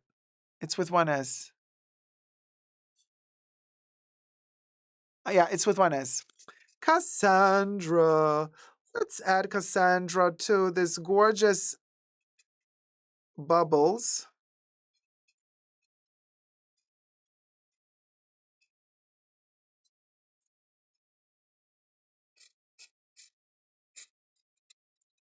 You guys, we have one heck of a show today. We also have an unboxing. Cassandra! And we also have an unboxing. And you know what? It's Fashion Week. It's Men Fashion Week. That doesn't matter, though. And I have my co-host with me. And you know what? Since we are in the Hermes era, we're going to review the new Hermes show together. So let's do that. It's a little break from our, filming the topics where I have to like focus and talk a lot about, stuff. Join the after show, become a tier 2 member or patron now, because after the main show, we're going to jump into another live stream, which is exclusive for tier 2 members and tier 2 patrons. So consider becoming a tier 2 member and patron, because every weekend, if I'm streaming at this point, because last weekend I couldn't stream, but every weekend it's extra live stream for tier 2 members and patrons. And every first Saturday of the month, it's also open to tier 1 members and patrons. There you go. So let's do the Louis Vuitton, no, not Louis Vuitton. Let's do the Hermes Men Fall Winter 2025 fashion show. And it falls under fair use. The video is taken from the Hermes YouTube account. I just changed the music to the classic music that I always use for my reviews. My apologies if you guys are bored by the repetitive music, but it's copyright-free music. So there you go. Are we unboxing a Kelly now? Kev, A mini Kelly would be delicious, darling. But I think I'm going to have to wait a couple of years if I want a mini Kelly. But let's see. Let's watch. Look. To all my subbies. Oh, I'm so bad with the down under. All my subbies. Accent. Let's watch the Hermes Men Fall Winter 2025 collection, and let's see what I can buy for hubby. IYKYK. Oh, Charlie, yes. Oh, wait, let's do Charlie first. Thanks, Debbie. I am thirsty. Charlie water.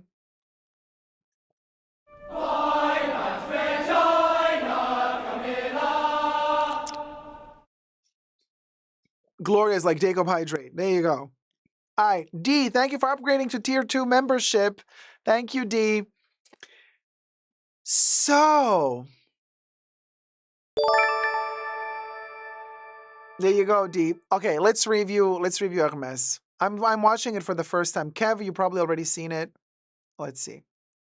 You know what luxury bucket list? I want a Birkin 20, but not with like the storefront. I hate that one. I just want a regular Birkin, but in a size 20. Oh, box calf.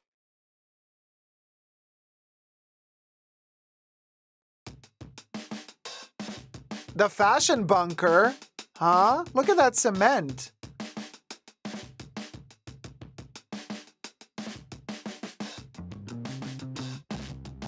Is that a hack?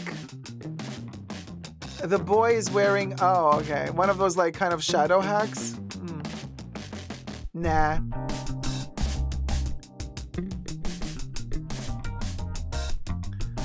Yeah, these are so uncomfortable. I've tried Hermes shoes with a big sole.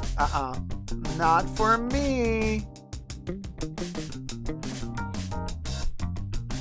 This looks like Bottega Veneta, not like Hermes. But what are you gonna do, you guys? There's not much you can do. It's a male collection. Hermes is always very sporty. There's not much you can do, you guys. You know, we've seen all of this like a zillion times already.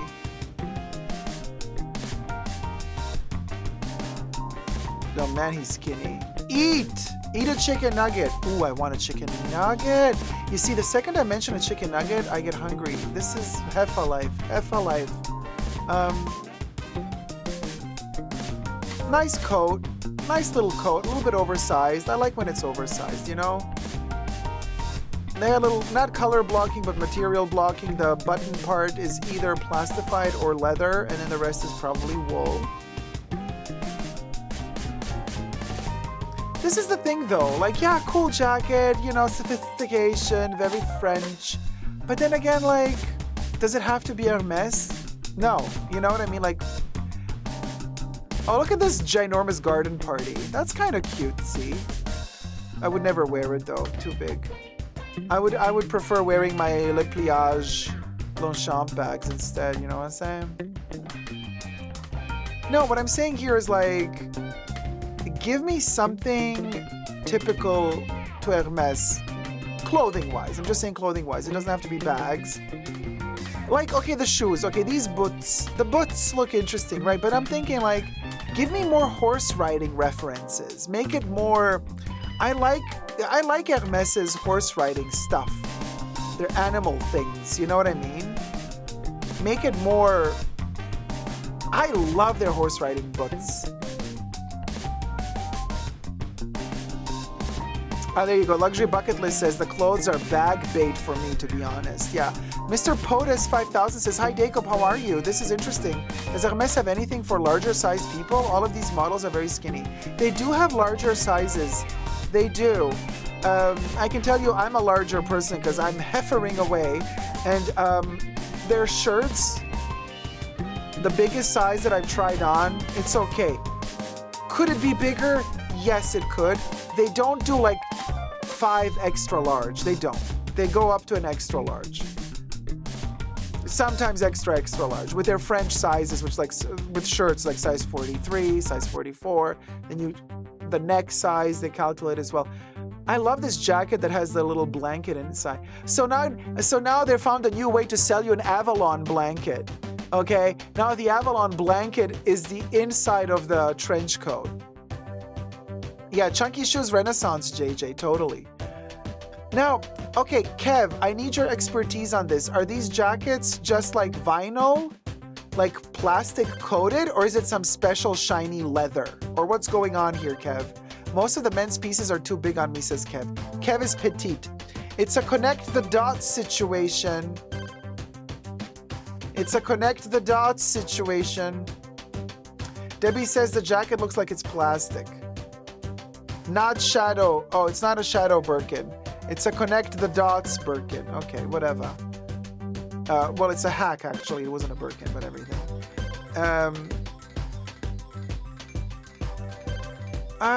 Yeah, the 4-pocket jacket. Look at those little tassels just hanging off, like swinging like a stale dinky.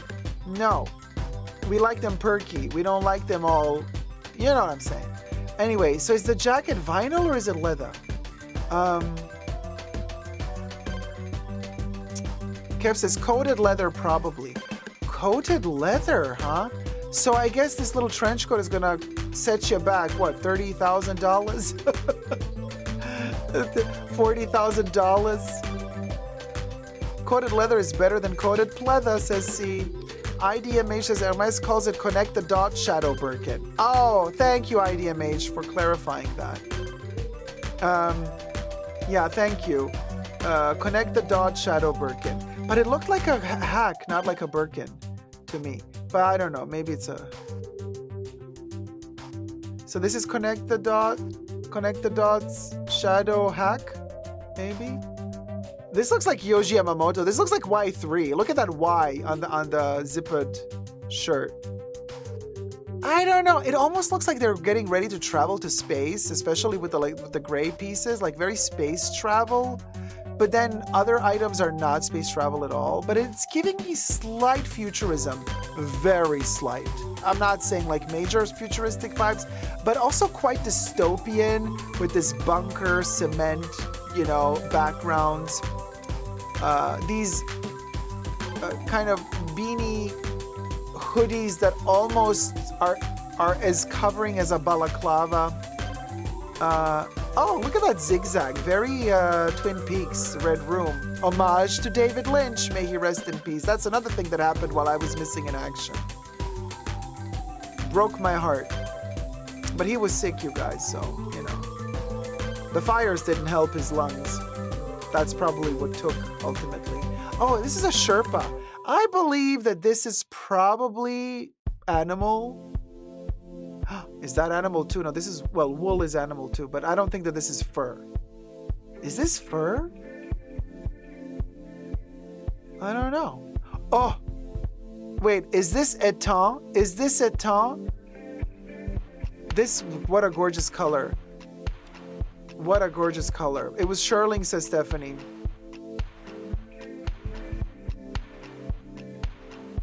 Yeah, these sweatalettes with all of these kind of aviation insignia on them. You gotta like it. You know what I mean? It's something some people love a lot. It's like a love or like I don't care about it situation.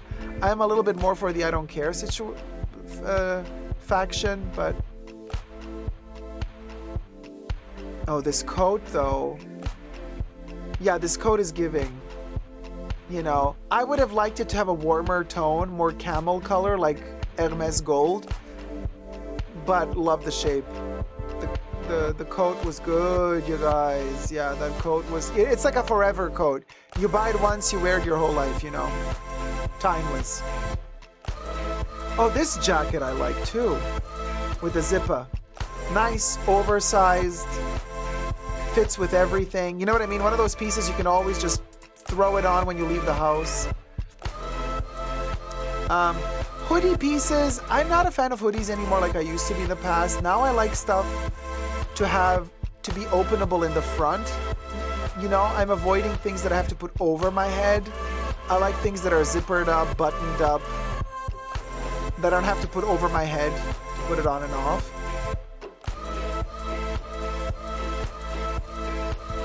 Elegant.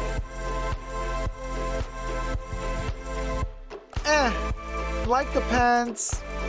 The jacket, not so much so. And I'm just saying this because that's not a good fit for my body type. But, oh, I like this one though. Nice and wavy, very velvety. The velvet looks really lush. The velvet looks like a beautiful, saturated, deep blue color. It's not so easy to do, you know, an expensive looking dark blue with velvet. So that looks like it's really good quality velvet. Because velvet can be a hit or miss, you guys. Hi, Alex. How's it going? And this little layered textured jacketlets, no. We've seen these tech items past 20 years. It's enough already, you know. And then a hoodie in the back. No. But the more classic pieces and the velvets and the cardigans that are completely opened up like this, I would not pair this with a turtleneck because I would sweat too much. I would just wear the cardigan with a t-shirt or a shirt with a collar, you know what I'm saying? And then, I mean, what are you gonna do? It's always the classic colors. The black, étain, taupe, a bit of gray, a sprinkle of silver, a dash of palladium, and you're good to go. Oh, look, everybody's doing that hairdo now. I never liked that hairdo.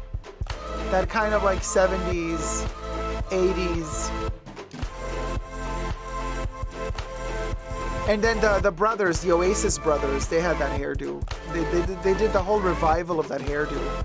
The Gallagher brothers, right? Eddie Slimane did it for Dioram at a certain point as well. Yeah, Kev says kind of directionless overall, a bit uninspired. It is a little bit flat, yeah. Like there are some nice individual pieces that you can, you know what I mean? Nice pieces to purchase, to wear forever. I think Hermes, just like every other brand, has to play it safe in this economy. But I kind of like the jacket with the Avalon blanket inside. That's kind of the most creative piece of all of these. I think, you know what I mean? The trench, the longer trench and the shorter jacket with the interior Avalon blanket. Like, I think those are the most creative pieces from this collection.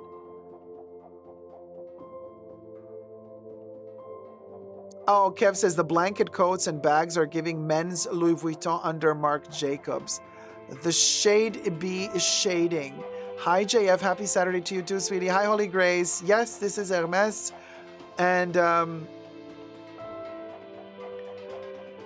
I like that necklace.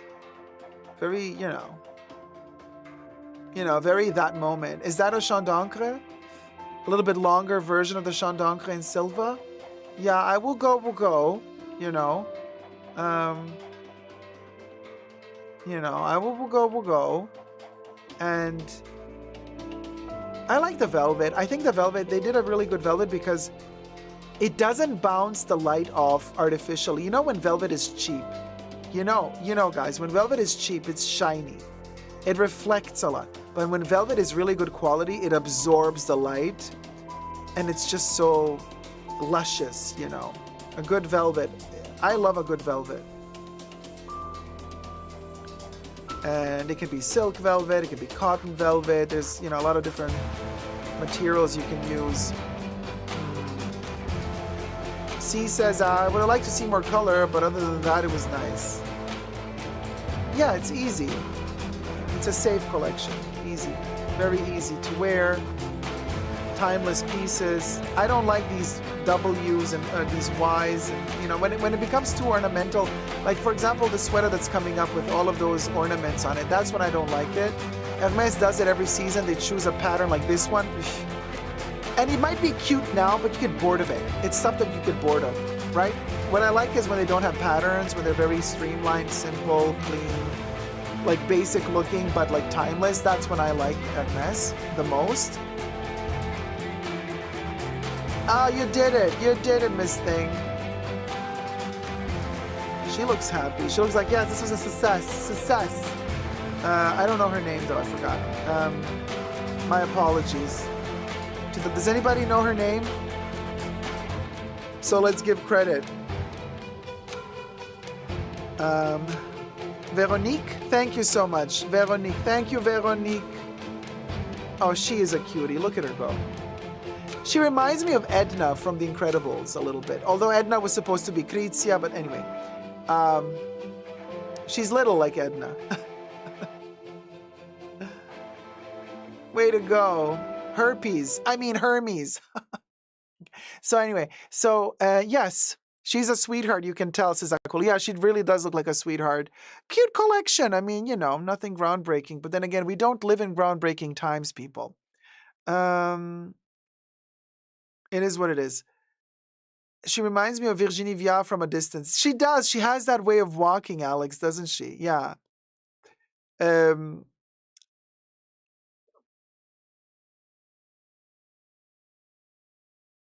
She reminds me of Virginie Viard.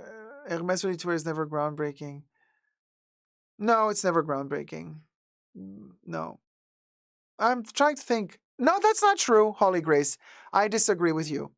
That's not true. I just rewatched 4 days ago the 2010, was it 2009, Jean-Paul Gaultier Hermes runway. That's groundbreaking.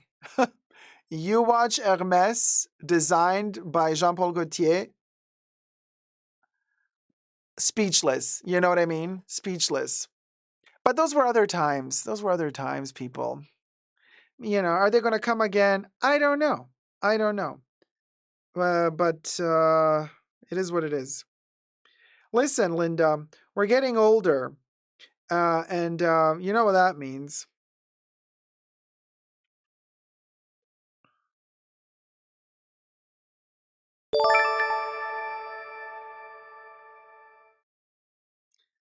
Thank you for becoming a member, Ben Z. Hi, Sodeida Lagrange. Sobeida. Hi, sweetie. Speaking of Virginie, those 2 astronauts are still stuck in space. Yes, David. Apparently until February. Speaking of Virginie, oh my God, David. The shade. We wish them well. We wish them well. Lovely hair. Now, here's the thing. Thumb up the live stream. We got a ton of people watching. And thank you so much for tuning in and for being patient. We're finally back in business, baby. Streaming again. Speaking of getting older, luxury is finding new ways to earn money. So let's film this one.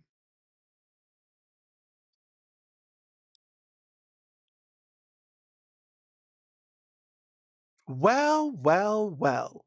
Luxury is trying by hook or by crook to survive. It's the end of luxury, and yet they always find ways to reel us back in. And by this, I mean maybe not necessarily each and every one of us, but they have a new target audience. They are realizing that elderly people are actually the ones that they should be catering to right now to earn money, the big money. There's an article here by payments.com, and they called it Gray is the New Gold.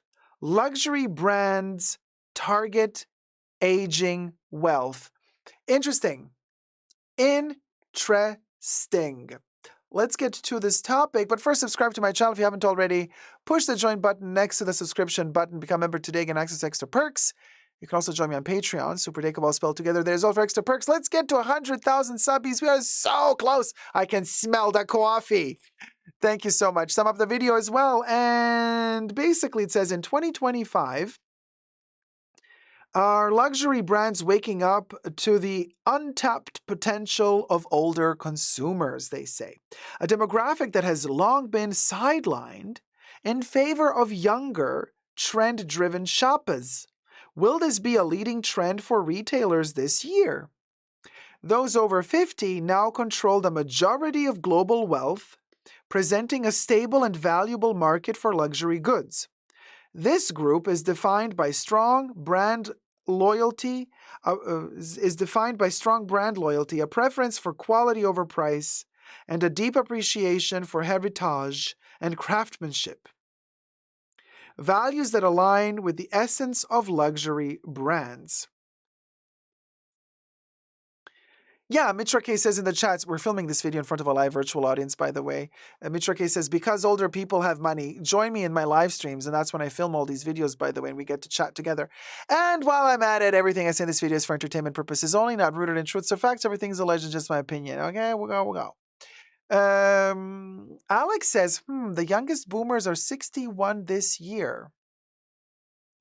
IDMH says, I work in very high-end retail and everything they are reporting is true.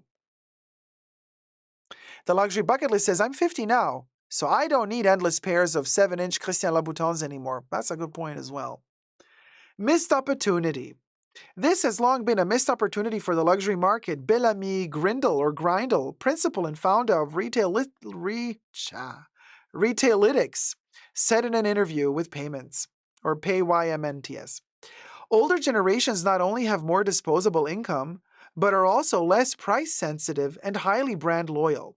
They value quality and heritage, which aligns perfectly with what luxury brands offer. The problem is many feel ignored because media and marketing remain hyper-focused on younger audiences. By prioritizing youth, brands risk alienating a demographic that's eager to invest in their products. What should brands do? What will go. And here's the thing. We all know, even though the brands want to be super skinny, anorexic skinny, they want to be super youthful, they know that most of the young peeps out there can't afford that shit. So they think that the older people that can't afford it, they're going to look at these young people on the runway and think, I'm going to look so youthful if I buy this too. There's this like youth culture situation going on, which is very toxic in my humble opinion, but we digress. Jean-Paul Gaultier used to put on the runway, and Vivienne Westwood as well, all ages of models, from their teens, 20s, 30s, 40s, 50s, 60s, 70s, and even 80s. Vivienne Westwood was her own best model. She would walk her own runway in her 70s. So I think it would be really, really, really nice to also see like a stunning 70-year-old on the Chanel runway. Matter of fact, if, Lena and Nair were clever enough to hire me as their artistic director, that would have been one of my priorities. My first collection would be like women in their, 60s, 70s, 80s on the runway, and they would look smashing in Chanel. Like, it would be freaking amazing. Freaking amazing. And sad that would be considered, groundbreaking. It shouldn't. It should be the norm instead. But that's the world we live in. That's the world we live in. The problem is many feel ignored because media and marketing remain hyper-focused on younger audiences. By prioritizing youth, brands risk alienating a demographic that's eager to invest in their products. What should brands do?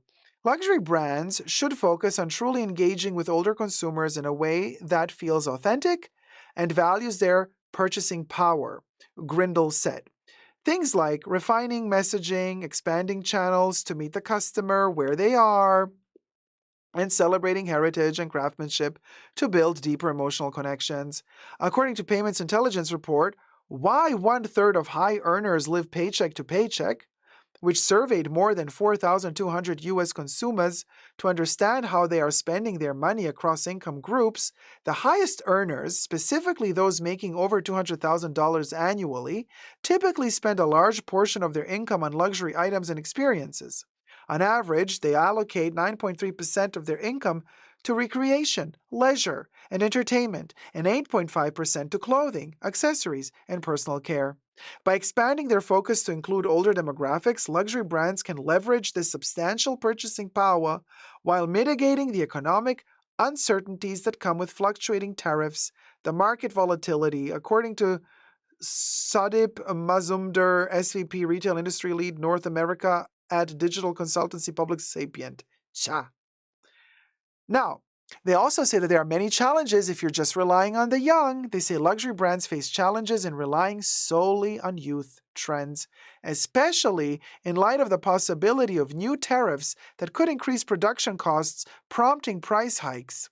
Younger consumers are often price sensitive and their preferences can change rapidly, making it risky for brands to focus exclusively on appealing to them. Meanwhile, older consumers, especially those over 50, hold a significant portion of global wealth and tend to value quality, brand loyalty, and lasting value in luxury items. A multi generational approach allows brands to cater to both younger, trend driven consumers and older, wealth conscious buyers, offering stability and resilience through a diverse customer base. This strategy addresses immediate economic challenges and future proofs brands by embracing digital channels and personalized experiences to meet evolving preferences across age groups. And they also say that some brands are now focusing on personal experience rather than just online, because a lot of people who are entering into their 60s and 70s, they don't want to do online stuff anymore. I like a little bit of both. A little bit of online, a little bit of in person. And I love when you cater to different body types, body shapes, and I love when you cater to different age groups. And this is not to say that certain items can't be worn by both, by everything. You know what I mean? Like certain clothing items, you just got to buy the right size for you. And it doesn't matter how old or how young you are. You know what I mean? Undamiel says most under 30 go with the wind. If the brand of the moment is one, they try to go for it, even if their quality has gone down. Divatologist says, I'm 55. I follow many beautiful women my age and older that style amazing outfits, yet they're ignored by designers. I mean, these ladies are putting it on. And to that point, I would like to direct all of you to 5 Foot Nothing. Shout out to 5 Foot Nothing. Wonderful, wonderful YouTuber. Check her channel out, you guys. The way she styles, the way she sees fashion. She also worked in theater and she also worked in costume designing. 5 Foot Nothing, her YouTube channel is amazing. You want to see timeless elegance and timeless fashion and you want to get inspired? 5 Foot Nothing. It's spelled 5 FTNOTHING. Lovely, lovely lady. Her name is Kaz. Amazing. Amazing. And witty and full of humor and a little bit goth as well. A black heart at the core, you know what I mean? Oh man, I love her to bits. So go check her out. Shout out to 5 Foot Nothing. I'm telling you, yes, the brands should cater more to all age groups. And this not to say, oh, you got to cater to people over 50, over 60, over 70. Cater to everybody. Be clever. Why should you alienate a portion of the market because you think you want to be cool, you want to act cool? Who says that only youth is cool? Who said that? Who made up this stupid rule that only youth is cool? Because it's not. I have seen lately, in the past few years, the cringiest things online and on the streets. It's precisely within youth culture. Precisely within youth culture. Can we talk about the boys with their trends on TikTok, that alpaca hairdos that they were all wearing? You just wait and see, okay, 15, 20 years from now, when these Oompa Loompas have kids, if they have kids one day, and they're going to be so embarrassed to show their alpaca hairdos to their kids one day. And they're like, yeah, back in 2020, daddy had an alpaca hairdo and I looked like I was ready to spit at you any minute now. No. Oh, the extremely baggy jeans are disgusting as well, Benzie. Yeah, no. They're like tight in the waistline and then they open up and they're like dirty at the bottom. I'm like, girl, we've done the hippie trend. We've done the punk trend. It's nothing new. So, you know what I mean? Wow me. Wow me. And then one of the worst things that happened was when before the Oompa Loompa went to Balenciaga and messed Balenciaga up forever, when he was just doing vêtements, he got really, really big that one year. What was it, 2015, 2016, when he did the DHL t-shirts? Girl. For 400 euro, I remember. They were like 300 to 400 euro for a DHL t-shirt that you could buy at DHL for like 20 bucks. But no, it was Balenciaga, And that was like, oh my God, everybody's like, oh my God, this is so revolutionary. This is like so anti. I'm like, so anti what? Are you freaking for real? This is a pure ripoff. It's not funny. It's not witty. We've seen funny, witty, consumer challenging designs that have been done a gazillion times better by other designers. First and foremost, Vivienne Westwood, who already did all that shit in the 70s and in the 80s. Like, you know what I mean? Then Demna Gvasalia has to come up by and be like, oh, we did the DHL t-shirt. Look at me. I'm so clever. Girl, please. And the kids fell for it. The kids fell for it. And they fell for it for all the wrong reasons. All the wrong reasons. Holly Grace, yes, Moschino as well. When Franco Moschino was alive, he was a master at implementing politics, fashion, criticizing culture, criticizing, the government. Man, he was amazing. Franco Moschino was one of the first ones to actually depict on his clothing a black Jesus. Okay, now I know that opens up a whole can of worms because some people say, no, but wait a minute, hold on a minute, he was actually Arab, he was this, he was that. I don't care who he was. I just like the fact that he would toy with this concept and like poke at white people and privilege and be like, you're rich people. Like, hold on a minute. There's racism in the air. So anyway, all this to say what? You can't always say that youth is the way to go because sometimes youth also hits a wall. And when they do, yeah, they can backpedal, and they can get on the right track again. Sometimes youth is incredible. It is groundbreaking. But currently, have you seen the youth currently? Cha. I mean, I just went to Universal Studios the other day, and I'm like, what's up with these kids? The teenagers. They're all very tiny, and they look like they're 30 years old. Something is off with the hormones. There's something is weird with this new generation of kids. They look like 20, 30 years older than they are, and they're very little. Very little. What's up with that? Somebody tell me, is it the food? Is it, what is it? What is it? Is it the chemicals? What is it? That's the thing. 2025, it's all about tiny teens looking like they're 35. Thank you so much for watching. Let me know your thoughts and prayers about this. And go check out 5 Foot Nothing. She's incredible. Love you loads. Take care. Bye. Thumb up the video. Let's get to 100K. Swear to God, it's like pulling teeth. Bye.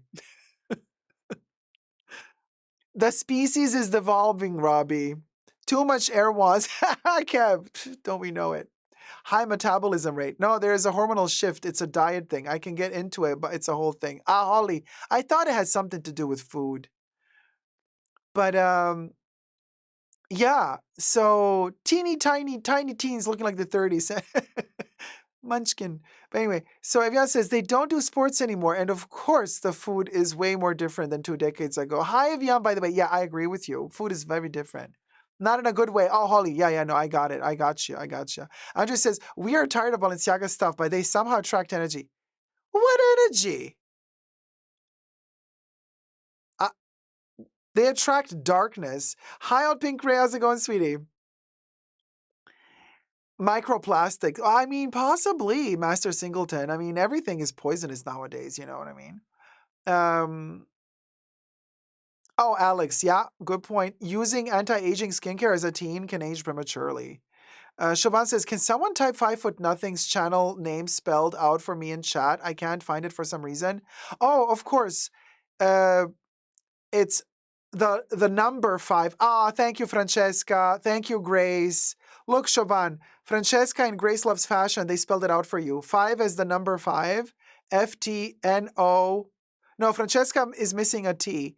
Grace Loves Fashion spelled it correctly. Evian spelled it correctly. 5 FTNOTHING.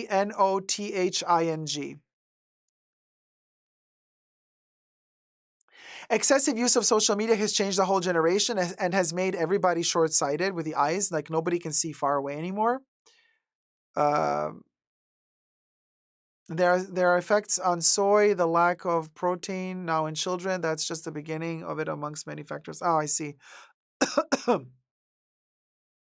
Miyako Boye says the grown-looking hairstyles, elementary kids in wigs and makeup and lashes, and Phil is 5th grade wanting to look like, yeah. No, it's a mess. It's a mess. I agree. Hold on. So we have more Birkin talk. You want to see the world's largest Birkin bag on the move? And Wait, we're not filming that one. That was just like talk, right? Yeah. Watch the world's largest Birkin bag on the move down Flagler Drive in West Palm Beach, baby. The Palm Beach Post reports. And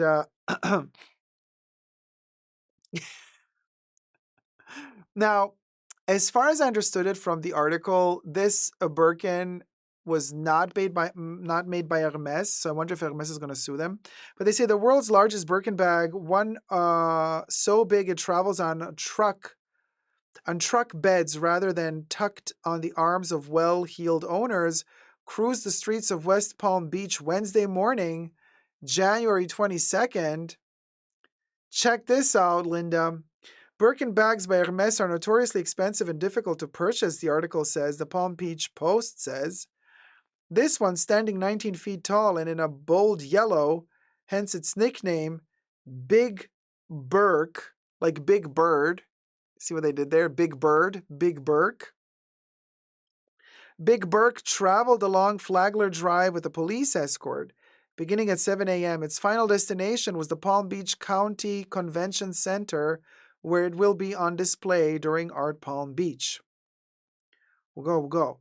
Where to see the giant Birkin bag? Big Burke in West Palm Beach. Route. Big Burke traveled north on Flagler Drive from Dyer Road to Family Church at 1101 S. Flagler Drive, South Flagler Drive.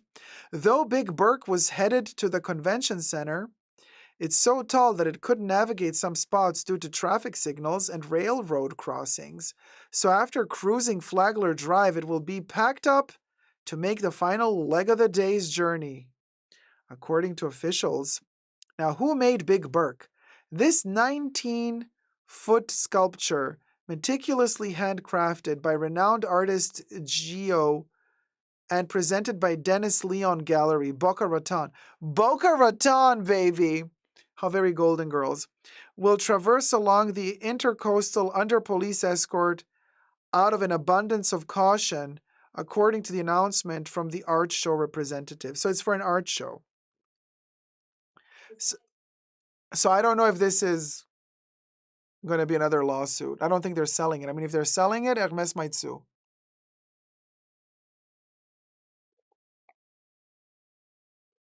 Alex says, can you make leather out of whale skin? Maybe it's that. Yes, you can make leather out of all fish.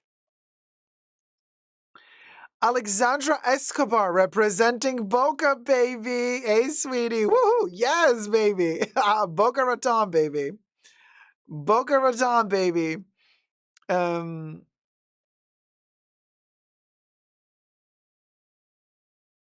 happened? Okay, let's have a little. Can we have a little gossip moment? Alexandra Escobar, can you tell me? Does anybody know what happened to that YouTuber from Boca Raton? She disappeared. Her YouTube channel disappeared. Her Instagram disappeared. What was her name? She was on television before. What was her name? Baxter? Oh my God, wait. She was traveling all over the world. Like, she was traveling a lot of Chanel bags. She had like cocktail time once a week. What's her name? Why did I forget her name? I'm so bad with names. I don't mean to be impolite here, because she was a lot of fun. I followed her on Instagram too. Baker? No. Do you remember, guys? We were talking about her at one point. Like, she had like this huge like drama going on with like somebody's boyfriend or wife or somebody. They were like having beef with each other, and she was like, "Oh my God!" Like, she did like luxury brunches.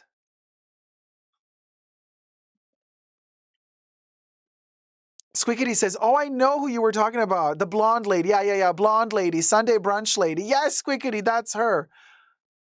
What's her name? Lapicious. No, she was not African American. No, she was white. Why did I forget the name? Is it Kate? No, it wasn't Kate. No, MRH? What's MRH? HRH, you mean? No, HRA. No, that's Alex. No. No. No, you Squickity. She doesn't have a YouTube channel anymore. Or does she have a YouTube channel, but it's empty? Like there's nothing in it. And Instagram account is gone. She disappeared, you guys. Like, I'm like, is she okay?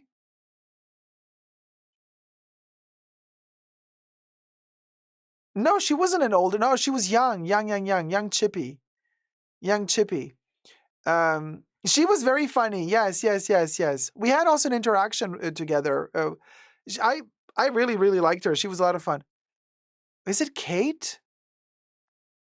Oh my God, I'm so sorry for forgetting. Like she was so lovely. Samantha. No, it was Samantha. No, it was not Samantha. Oh man, Baxter something. And she was in contact with all the other girls. You know what I mean? Like she was in contact with all the other luxury YouTubers. With all the bigger accounts as well. Like they all knew her. And she was on TV as well. I think she also did some television. I know, Unda miel, that is so typical. You will remember when you are cooking 3 days from now. Always happens.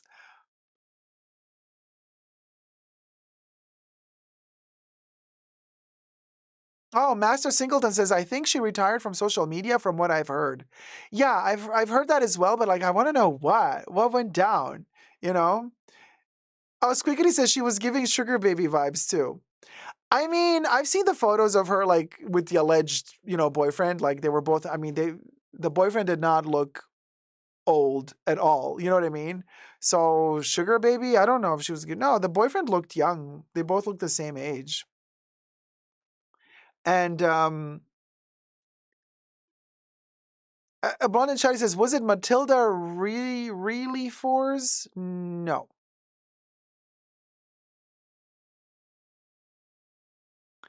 Oh, Marcel says, well, that could have been a front boyfriend.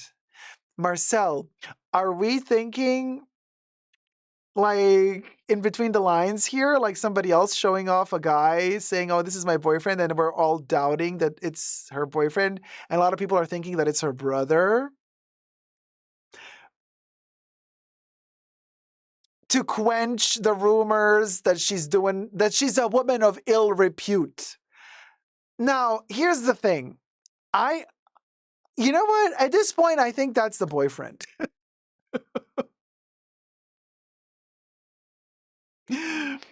Just saying, but you never know. I love the terminology, ill repute. Yes, I am a hoe of ill repute, as if a hoe is, you know what I mean? We'll go. Yeah, so the after party on Patreon, if you're a tier 2 patron, the link will be posted as like, it will be an extra post on Patreon. I will make the post on Patreon when the main show finishes. And then before the new one begins, I will post the link for the tier 2 patrons. The lady du jour, yes. I think it's the drama behind the rumor Mill caused her to retire from social media altogether, I think. That's a possibility. That's a possibility. Because, yes, she was American blonde and chatty from Florida. Yeah, from Florida. And, Corey, thank you, my love. Okay, Groovy, just signed up because I love you. I love you too, Corey. Thank you. Let's get to 400 likes. We are close, says Gloria. You guys, no, but oh man. Kate, oh, I'm so close with the name. It's not Kate. Oh gosh darn it. What is it? You know what I always thought? I always thought that her name was a little bit masculine. I think her name sounds masculine. Somehow, I remember it being masculine. Is this a glitch in the Matrix? Is this like a Mandela effect, like something that never happened? I made a video with her or about her. Where was it? It just disappeared. It was there for just a second ago. Oh my God, where is it? It was just there a second ago. Sorry, I'm checking my own channel because oh my God, it was there a second ago and it disappeared.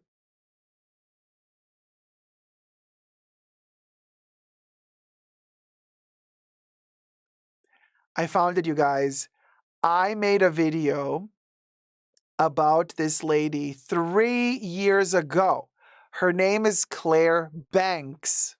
And Banks to me sounded male. And the video that I made was called Louis Vuitton Drama. They lost Claire Banks' bag at Louis Vuitton. It's a video I did 3 years ago. And oh man, Claire Banks. I'm not hallucinating, Kat. Claire Banks. There you go. That's her. And I wish you all the best, Claire. I hope you're doing well. You were always super fun to watch. I think like YouTube lost a wonderful, wonderful content creator when you stopped doing videos. Claire Banks, everybody. There you go. We did it. We did it. I mean, Dacob is hallucinating for other reasons, but not for that. And Claire Banks, she's still on YouTube. Hold on, you guys. There's still a YouTube channel, but she deleted all her videos except for the youngest video now is 2 years old. The youngest video that she has on her channel is 2 years ago. And it's Remova full review. Pros, cons, how to use. She's like 30 months of travel, over 200 flights. Yeah, that's my Claire. And then she has Instagram. And when you click on her Instagram link, it says, sorry, page does not exist. Odd Pink Ray, thank you so much for gifting 5 Super Dacob memberships. Sibila Delfos was gifted a membership by Odd Pink Ray. Sibila Delfos was gifted a membership by Odd Pink Ray. Just Joe was gifted a membership by Odd Pink Ray. Shop Queen was gifted a membership by Odd Pink Ray. Jeno was gifted a membership by Odd Pink Ray. Chunky Shoes UK was gifted a membership by Odd Pink Ray. And thumb up the video. And thank you so much, Odd Pink Ray, for gifting the Tier 1 Super Dacob memberships. Start using your emojis now, y'all. And I know, Steph, I also loved watching her brunch and talk videos. Those were so fun. They were really fun. Oh, oh God, so many topics. Oh my God, I'm losing my voice. Okay, next topic. You know what? I need a mint. Next topic. The dangers of flying with luxury items. Hey, Princess of Power. We'll go, baby. Yes. Oh, gosh, I love Shira.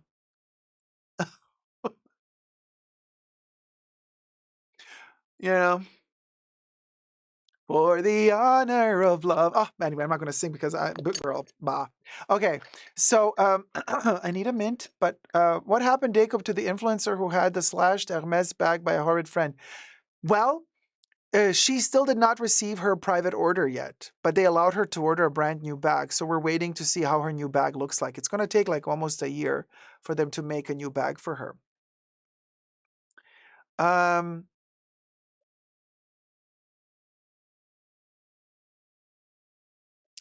Wait a minute, Rainette. What?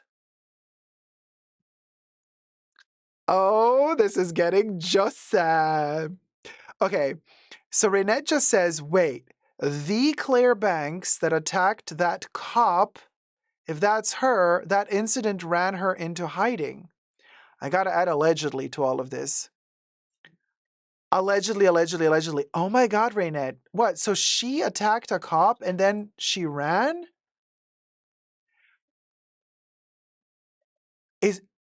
Is she in hiding? Oh, this deserves a mint. A wintergreen. Okay.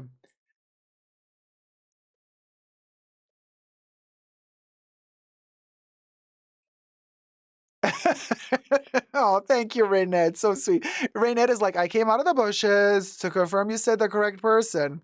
Yes, Rainette. Claire Banks. But like with a KS. Spelled with a KS. On YouTube with a KS. I don't know if her real name is with an X, but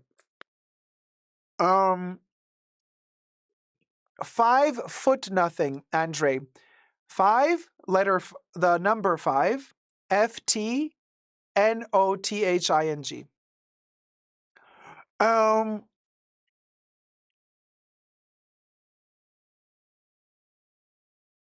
Are you serious? Benzi just said, I just Googled, says she passed away. Wait, what? No way. Well, hold on, you guys. I gotta see. Oh man, that would make me really sad. Really?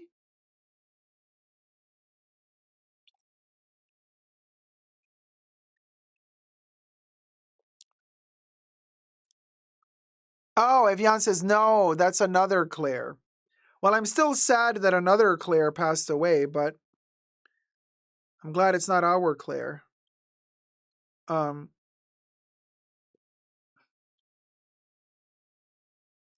oh my God, somebody made a TikTok video 6 days ago, right before the TikTok ban. No, actually, after TikTok was resuscitated, somebody made a video. What happened to Claire Banks? Who is Claire Banks and what happened to her? No, that's a different Claire Banks. No, this one says Claire Banks got an accident and was unalived on the spot. No, that's a different Claire Banks. Y'all, the confusion. Does anybody know? It's a different Claire Banks. Different Claire Banks. Yeah. No, it's a different Claire Banks. But we're talking about Claire Banks, Zara.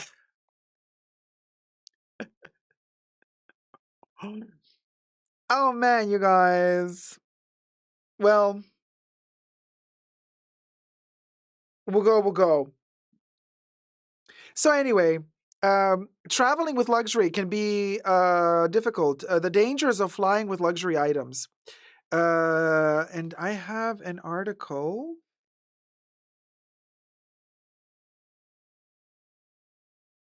Let's do it. Ah, 5'0". You guys, wait, hold on. Before we do the next topic, you see in the chats the yellow square with the high heel, and the name says 5'0". Hi, Dacob. Hi, everybody. Just saw you were live. Hi, 5'0". Hi, Kaz. That's the channel 5'0" that I was talking to you about 10 minutes ago, and I told everybody to go subscribe to Kaz 5'0". That's her. Speak of the devil. IYK. So everybody who was asking how to spell the name, that you just click on 5'0" and then go to her YouTube and then go subscribe to her. She's awesome. So wait, what was I saying? Oh, Alex, thank you so much, sweetie. Mwah. Alex Sushnevsky donated $15. Hope you are doing well now. We're getting there, Alex. we're getting there. We're getting there. You know what I'm saying? Slowly but surely. Oh my God, wait. I want to spell out your entire name, which is going to be so difficult for me to do. Wait, where is it? Oh, Sne.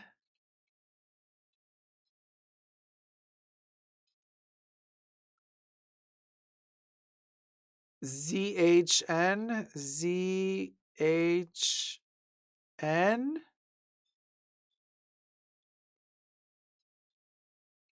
And then it's gone. E V SKY.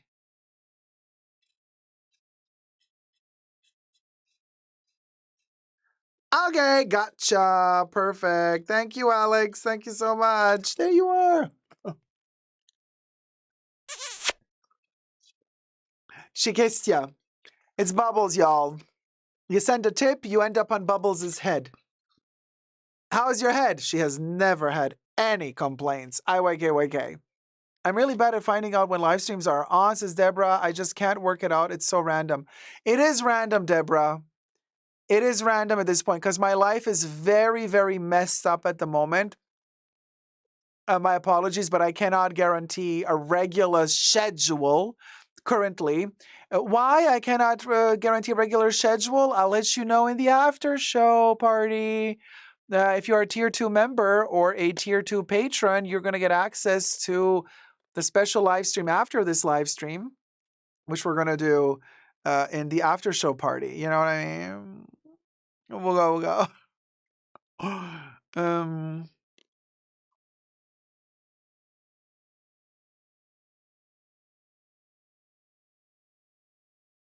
Reddit seems to be full of Claire Banks disappearing gossip. That is so juicy. That is so juicy. Can somebody translate that thing in Cyrillic? Reddit is full of Claire Banks. What are they saying? She announced, okay, so Top Model commented 5 months ago. She announced she was leaving on her subscriptions, telling people not to renew because she was leaving. Where did she go? The next question, where did she go? On occasion, I see stuff being posted for her closet, but other than that, she's gone. I know this thread is old, but I just wanted to share why I think she disappeared and find out if anyone agrees. She's technically too old to be a sugar baby, and her financial situation tanked even worse than it was. She couldn't fake being able to afford Hermes and Chanel anymore and probably had to sell a lot off. Allegedly everything. And people that comment shit like that, that's the same type of people that comment the same shit about me and all my friends. Like, oh, you can't afford this and that. Don't trust comments like that. That's all like people who were just jealous of Claire. Like, really, seriously.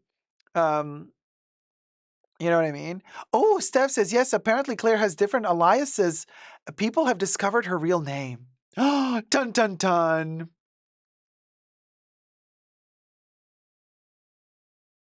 Apparently she married a woman in Nevada in 2024. Man, I'm telling you, Claire Banks, she's the bomb diggity. Apparently she married a woman in Nevada in 2024. I'm genuinely so intrigued and have so many questions. I'm honestly a fan. Oh my God, this makes me obsessed. If Claire Banks just ditched everything, she's like, bitch, bye. I'm going to go marry this chick in Nevada in 2024. Legend. This woman is a legend. Legend. She's a legend. Seriously. You know what I mean? Man, this this is awesome news. So there you go. Claire allegedly married a chick in Nevada in 2024. So that's her. Oh, wait, I have her alleged new identity. Oh my God, that is her. Or is it somebody posting pictures of her? So, okay, there's an Instagram account called butdaddy.iloveher with a description, just a tortured poet with a bad reputation in Florida. Oh my God, that's her. On Instagram. She's amazing. I don't want to say like Anna Delvey vibes, but it's giving me Anna Delvey. Yeah, I don't understand. In a good way. You look Paul. Allegedly. But I'm a fan. Look at Jocelyn coming in with the sneaky intel. I cannot dox anybody here, so I'm not going to read that one. But there you go. The real Shakeen commented something. I used to watch her videos when she used to post. Then she went offline and branded as Claire Banks. Okay. Yeah, well, that's the person we're talking about, Jocelyn. Yes, Marcel, it does look like her, the new Instagram account, butdaddy.iloveher, which is a public account, so that's why I'm saying it. We're not doxing anybody. It's publicly available on Instagram. It does look like her, but then somebody could have just posted old pictures of her, so we don't know. We don't know. But if she married a chick in Nevada in 2024, legend, yes, queen. Yes, queen. Queen. But it seems like the pictures are recent because one of them is from the Taylor Swift concert. So it has to be recent because of the Taylor Swift, you know what I mean? Like the Taylor Swift concert photo can't be from 4 years ago, obviously.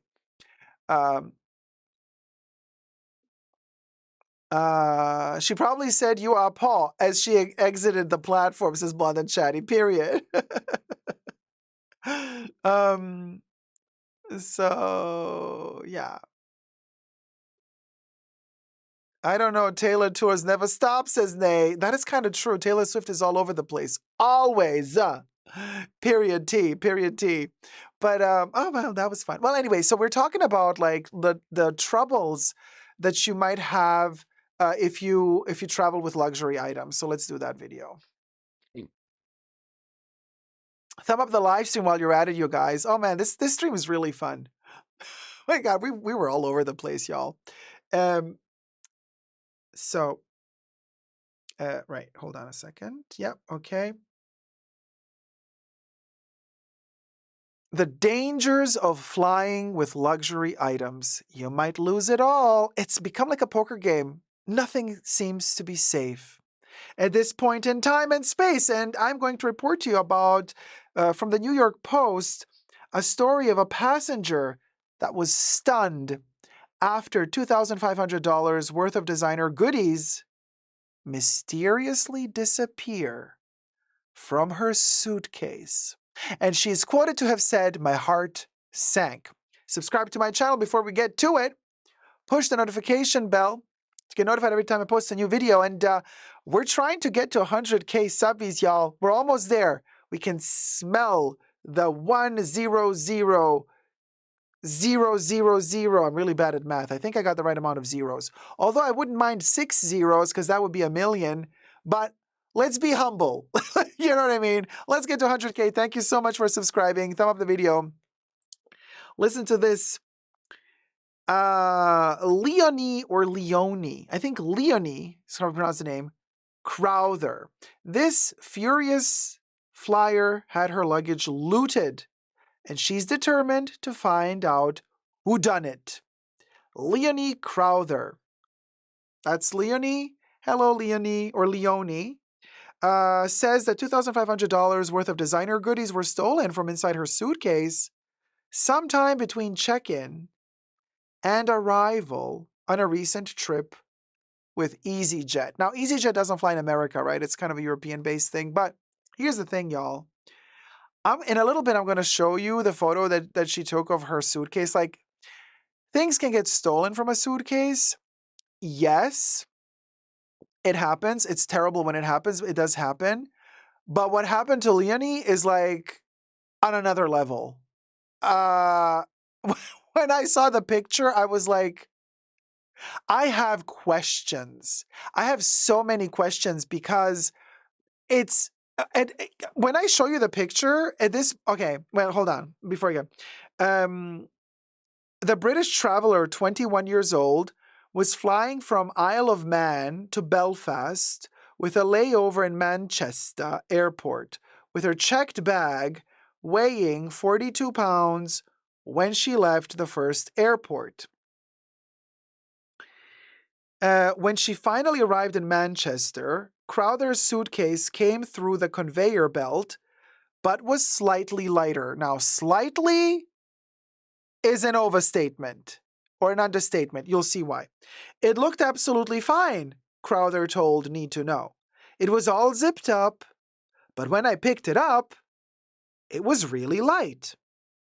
The college student was stunned when she unzipped the bag to find it only contained a pair of workout leggings, a lunchbox, and a laptop charger. Now, this is what I was trying to say earlier, but I didn't want to spoil it. Like, I've never seen something like this before. Usually they rummage through your bag, they steal a perfume bottle or a luxury item, right? But like, they stole everything. But like, at this point, my question is not what did they steal? My question is, why did they leave these 3 things behind? Like, at this point, why don't you take everything? Why didn't they just like take the whole fucking thing? Why did they leave a bra, a Mickey Mouse thing? Like, I have questions for the robbers.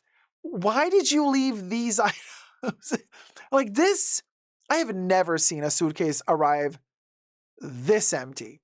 Now, but again, my bigger question is not why did they steal what they stole? My biggest question is why did they leave this behind? A staggering $2,500 of items had disappeared from inside the case, including, and here's what she listed to the cops that was missing from the suitcase.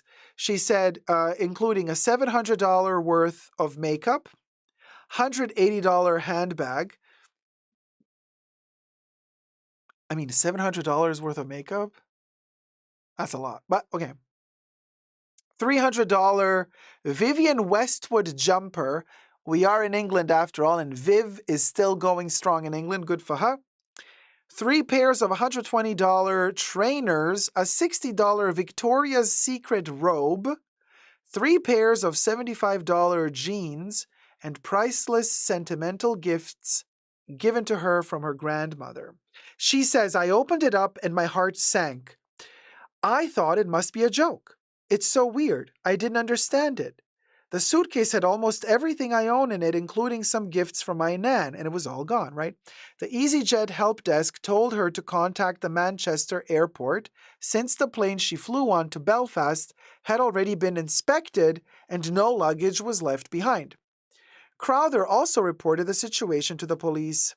They said they checked the hold and there was nothing there, so whatever happened must have happened at Manchester Airport, she explained. Manchester, which is very close to Liverpool. Liverpool, which is the place where, what's that company called that sell pre-loved, that stole my video? My How to Pronounce Elsa Schiaparelli video? Allegedly. Well, no, they took it without my permission, and then I had to flag them on TikTok, I had to flag them on Instagram, I had to flag them on YouTube. YouTube took down the video. Instagram took down the video. TikTok didn't. Anyway, not going to mention any names. But I would suggest to Miss Crowther to keep an eye out on pre-loved websites. Allegedly. Everyone said they'd never heard of anything like this before, she says. Crowther said she had to put off schoolwork in order to deal with the situation and has had to borrow clothes from her friend. I have no way of replacing the items because I'm a third-year student, she said. I just want to know what happened. She added that it's hard to get in contact with anyone who could properly help her because there's no option for someone who has their suitcase, but the contents are missing. Luckily, she happened to get travel insurance for this trip, which she usually never does, and hopes that her claim will be accepted. An EasyJet spokesperson responded to the experience saying, we were sorry. Well, of course we're sorry. We were sorry to learn of Miss Crowther's experience. We take all allegations of this nature very seriously and are now investigating this with our baggage handlers. We work closely with all of our airport partners to ensure our passengers' bags are handled securely. Makolo says, damn, third-year student with a fourth-year student wardrobe. Somebody else commented, she was painted with $700 worth of makeup. You best believe she was. Alex says, oh gosh, I think that wardrobe was way past the 4th year. Blonde and Chatty says, weird. As I'm based in the UK, Isle of Man is a tax haven island like Jersey and Guernsey, I'll pronounce it. They're independent from Britain, but have crown dependency. Sounds exaggerated to me, says Blonde and Chatty. Why would she be checked on entry to Manchester Airport?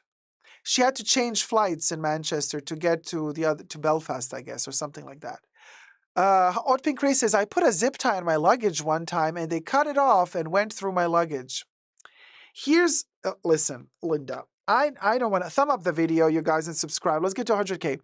I cannot tell you what to do security-wise because I don't want to be liable for your choices, you know what I mean? But as for me, what I do for myself when I travel, I don't want to draw any attention to my suitcase. So I have a ratchet suitcase.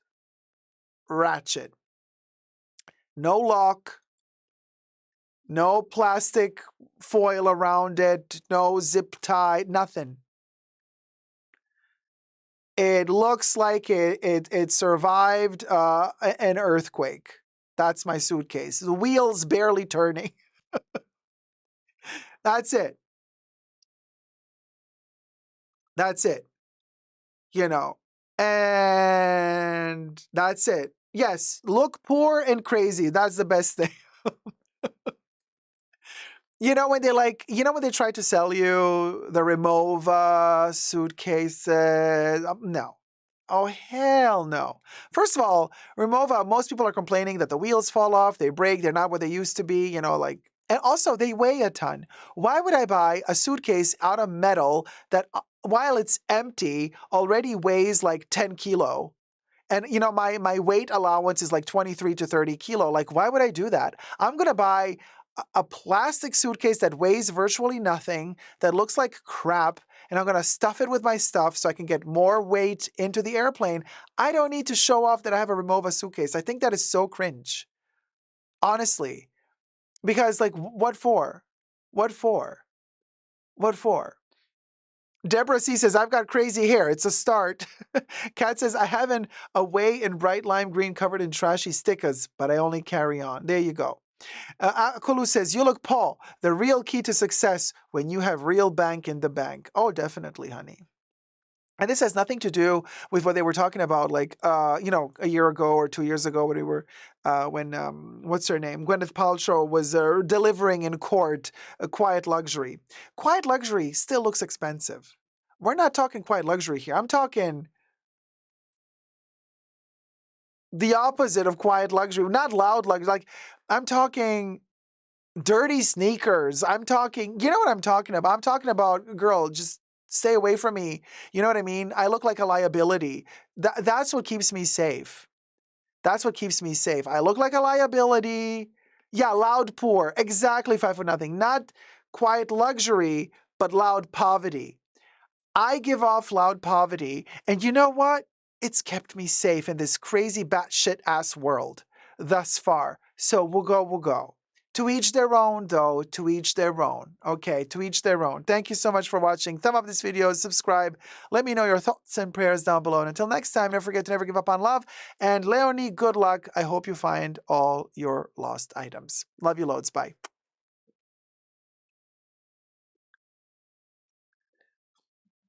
So there you go. Did I say everything in this video is entertainment purposes only? Did I forget?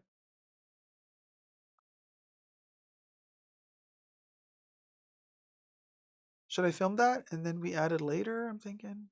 No. Okay. I'm gonna buy new luggage at Target. Oh, Robbie, you know what? I buy luggage. Primark, TJ Maxx. Like, there's no need to spend more than $30 or $40 on a suitcase. On a new suitcase, unless you're buying used. I don't want to buy a used suitcase because I don't want bed bugs. Okay, but I'm just saying.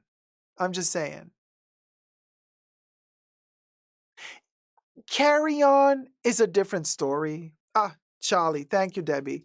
Carry-on is a different story. You can have a bougie carry-on up until the moment when they tell you, sorry, there's no space on board. You're going to have to give us your carry-on and we'll hand it back to you when we land. Oh, hell no. I'm like, I'll take the next flight.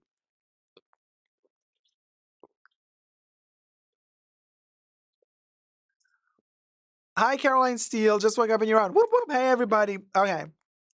So, where are we at now? Okay. Should we do the perfume in the after show? Yeah, we do it. Okay. All right, you guys. That was our show. I want to say thank you to the mods for keeping us safe. And by the way, if you're a tier 2 member or tier 2 patron, you're going to get access to the after show party, which is coming up right after this. So the main show is ending here, but we're going to continue the party in the after show. Tier 2 patrons are going to get a link to the after show on Patreon. There will be an extra post with the link that I'm going to post for you guys for tier 2 patrons, and tier 2 members are going to have access through the YouTube Tier 2 membership program to the after show party. So we're not doing the pre-show, we're doing the after show. You know what I'm saying? Yeah. The budget luxurist, welcome to Tier 2, sweetie. Thank you so much. And I want to say thank you to the mods for keeping us safe. Budget luxurist became a member. Thank you so much, sweetie. Leanne, how's it going? I hate having a carry-on, but with Lux items, I have to now. Yeah. Yeah, me too. Me too. What are you going to do? It is what it is. It is what it is. Thank you, mods, for keeping us safe, Hidden Bubbles. A special thanks to the mods in the fashion bunker. That's Mahora, 3H, Gloria, Kev, Nicole, and Terry. Bubbles loves you. Period. Thank you as always. Lovely time spent. What happened? Sorry, guys. Something is wrong. Thank you as always. Lovely time spent here. Thank you so much. Yes, we're going to get to that. Good evening, everyone. Hi, Squickity. And I'm team checked luggage. I only bring me and my Speedy 30, the plane. I missed the beginning. Who is unemployed? Leanne Carter. Around about 600 Chanel workers are unemployed, allegedly. Oh, Marcel says Bubbles reminds me of the lead singer of the Cranberries a bit. You know, she passed away. Dolores Riordan. How would you pronounce her name? God, I loved her so much. I want to draw your attention to one thing, though, very quickly. My dear friend Teruko Nakajima has unfortunately a short while ago lost her home as a little bit complicated story in a fire. And I hope that she gets to recover really soon. She cannot live. It's unlivable. The apartment it's gone. Okay. Technically, the apartment above her burned down, but then there's holes in the ceiling, and the fire and the smoke and the water from the fire hoses. It all fell into her home, and it's gone. Okay, it's all gone. So it's unlivable. So I'm gonna put here. There's a GoFundMe for Teruko, you guys. So in case anybody wishes to help, here's a GoFundMe. Help Teruko and Titi. Titi is Teruko's doggy. Get back on their feet after a fire. And Francesca, yes, Titi is okay. Link in the description box, you guys, of this live stream. The link to the GoFundMe is in the description box underneath the live stream. The link to the GoFundMe to help out Teruko and Titi get back on their feet. Like everything is gone, you guys. I mean, like everything, like the bed, the cutlery, most of the clothes, the mattress, the sofa, the flooring, the curtains, it's gone. What can I tell you? All electrical appliances, TV, computers, all that stuff. So it's a mess. It's a mess. And it seems like 2025 is just a gift that keeps on giving. You know what I'm saying? So, but yeah. And yes, Out Pink Ray. Teruko is in LA. Yeah, yes, GoFundMe. Yeah. Evian says, hope she is fine after all the circumstances. She's a trooper. It's very difficult and extremely traumatic. But thankfully she's alive, of course, and Titi as well. And they are safe. But she almost passed away. She almost passed away that day when the house burned. So, like, it's a mess. It's a big mess. So, as they say, by the hair of her chinny chin, she was saved last minute by the fire people.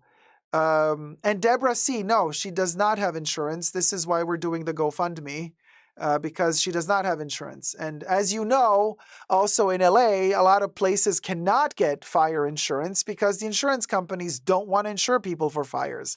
So that's yet another one of those fun little things about the US. Anyway, you guys, There you have it. So we're going to talk more about this in the after show. And thank you so much for helping out. Thank you, thank you, thank you. And Teruko is like super humble. You know, she doesn't like, another friend had to make the GoFundMe because she didn't want to do that. She would rather just, you know, like nothing. Nobody was supposed to know. She's very, very modest and humble. And I'm like, girl, you need help. We all need help. So it's okay. You know what I mean? Princess of Power has become a member. Thank you so much. Thank you so much. Blonde and Chatty, how do you upgrade to tier 2? You upgrade. Oh, Polyglot Beauty has become a member. Thank you, sweetie. Thank you. Thank you. I think you, in the join section, when you re-click on join, it asks you if you want to upgrade to tier 2. I think that's how it works, if I am not mistaken. But for now, we gotta we'll go, baby. Hit it, Bubbles.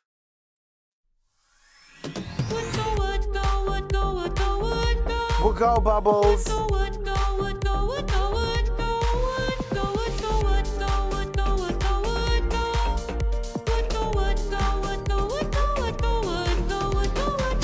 Yay, Bubbles, way to go. Blonde and Chatty, will I still have a perfume bottle? Yes, you will still have a perfume bottle. Yes, you will. Yes, you will. Yes, you will. You will still have a perfume bottle when you upgrade to tier 2. And Live in Ferret. We are Live in Ferret. Oh, look at my little ferret. It's a Labubu. But let's like act as if it were a ferret. Oh. I'm living ferret, living ferret, living ferret, living ferret, living ferret, living ferret. And while Teresa McGuire is in the house, I really wanted to live stream last week, Friday, because it was her birthday. But then the shit went down, you guys, and I couldn't stream for over a week. But thank God I can stream now. But I just want to congratulate Terrie for her birthday. I want to say happy belated birthday, Terrie. And I want Bubbles to sing happy birthday to Terrie. And we're going to pop a cherry for Terrie. Hit it, Bubbles. Happy birthday to you. Happy birthday to you. Happy birthday, I'm living ferret. Happy birthday to you. Whee! Happy birthday, Terrie. Happy birthday. You're 25 only once. So enjoy. Happy belated birthday, sweetie. I wish I could have streamed last week, but as you know, we had issues. But it's all good. So anyway, happy belated birthday. And oh man, yeah, Gloria, that cake. I want cake. You see, cake and chicken McNuggets. Dying ferret. Hit it, Bubbles. Dying ferret, dying ferret, dying ferret, dying ferret, dying ferret. And then yeah. Linda and Alaska in the house. We're gonna have ourselves an after show live stream party. So listen, Linda, let's meet in the after show. Listen, Linda. Listen, Linda. Listen, Linda. I always miss one. Oh, this new thing of not doing the pre-show but doing the after show. Are we a best or are we a best? We're a best.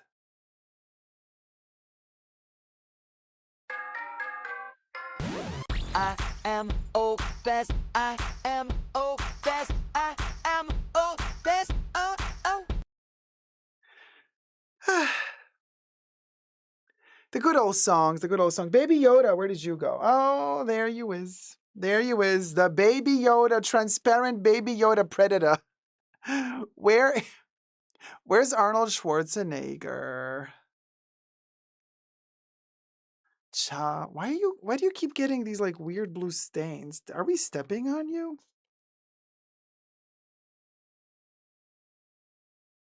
Weird. I think the plastic is like changing color.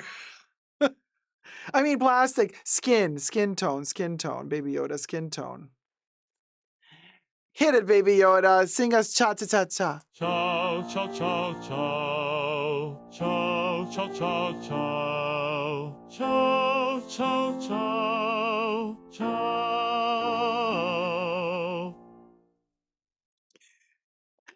The walk of shame, Baby Yoda. Seriously, those stains on the head, I don't even know. Baby Yoda's getting a tan, right, Alex? Yeah, we might actually be able to see Baby Yoda soon if he changes color from green to like a beige. You know what I mean? Then the green screen thing is not going to make him look invisible. But that was Baby Yoda for you. And that was our show. We had a little cathartic moment, didn't we? As usual, we go from A to B and back again, as Andy Warhol would say. I hope you guys had fun, and I hope you tune in for the next live stream. And a thumb up this one before you leave, because I hope that we can get to a certain amount of thumbs up, because you know how the algorithm is never in our favor. We'll go. But thank you, algorithm. You are a kind and gentle YouTube algorithm. We love you, YouTube. You are amazing. What am I looking at here? Oh, we got 429 likes. Well, that's good. That's really good. We made it over 400. Thank you guys so much. We love you, YouTube algorithm. And I hope to see you all in the after show now for all the Tier 2 members and patrons. Grab a snack and come on back, as Wendy Williams would say. I just got to reset the studio and get ready for the after show party. We also have a couple of fun videos to film in the after show party and chit-chat some more. And until next time, for everybody else, y'all, never forget to never give up on love. See you soon. Bye. Mwah.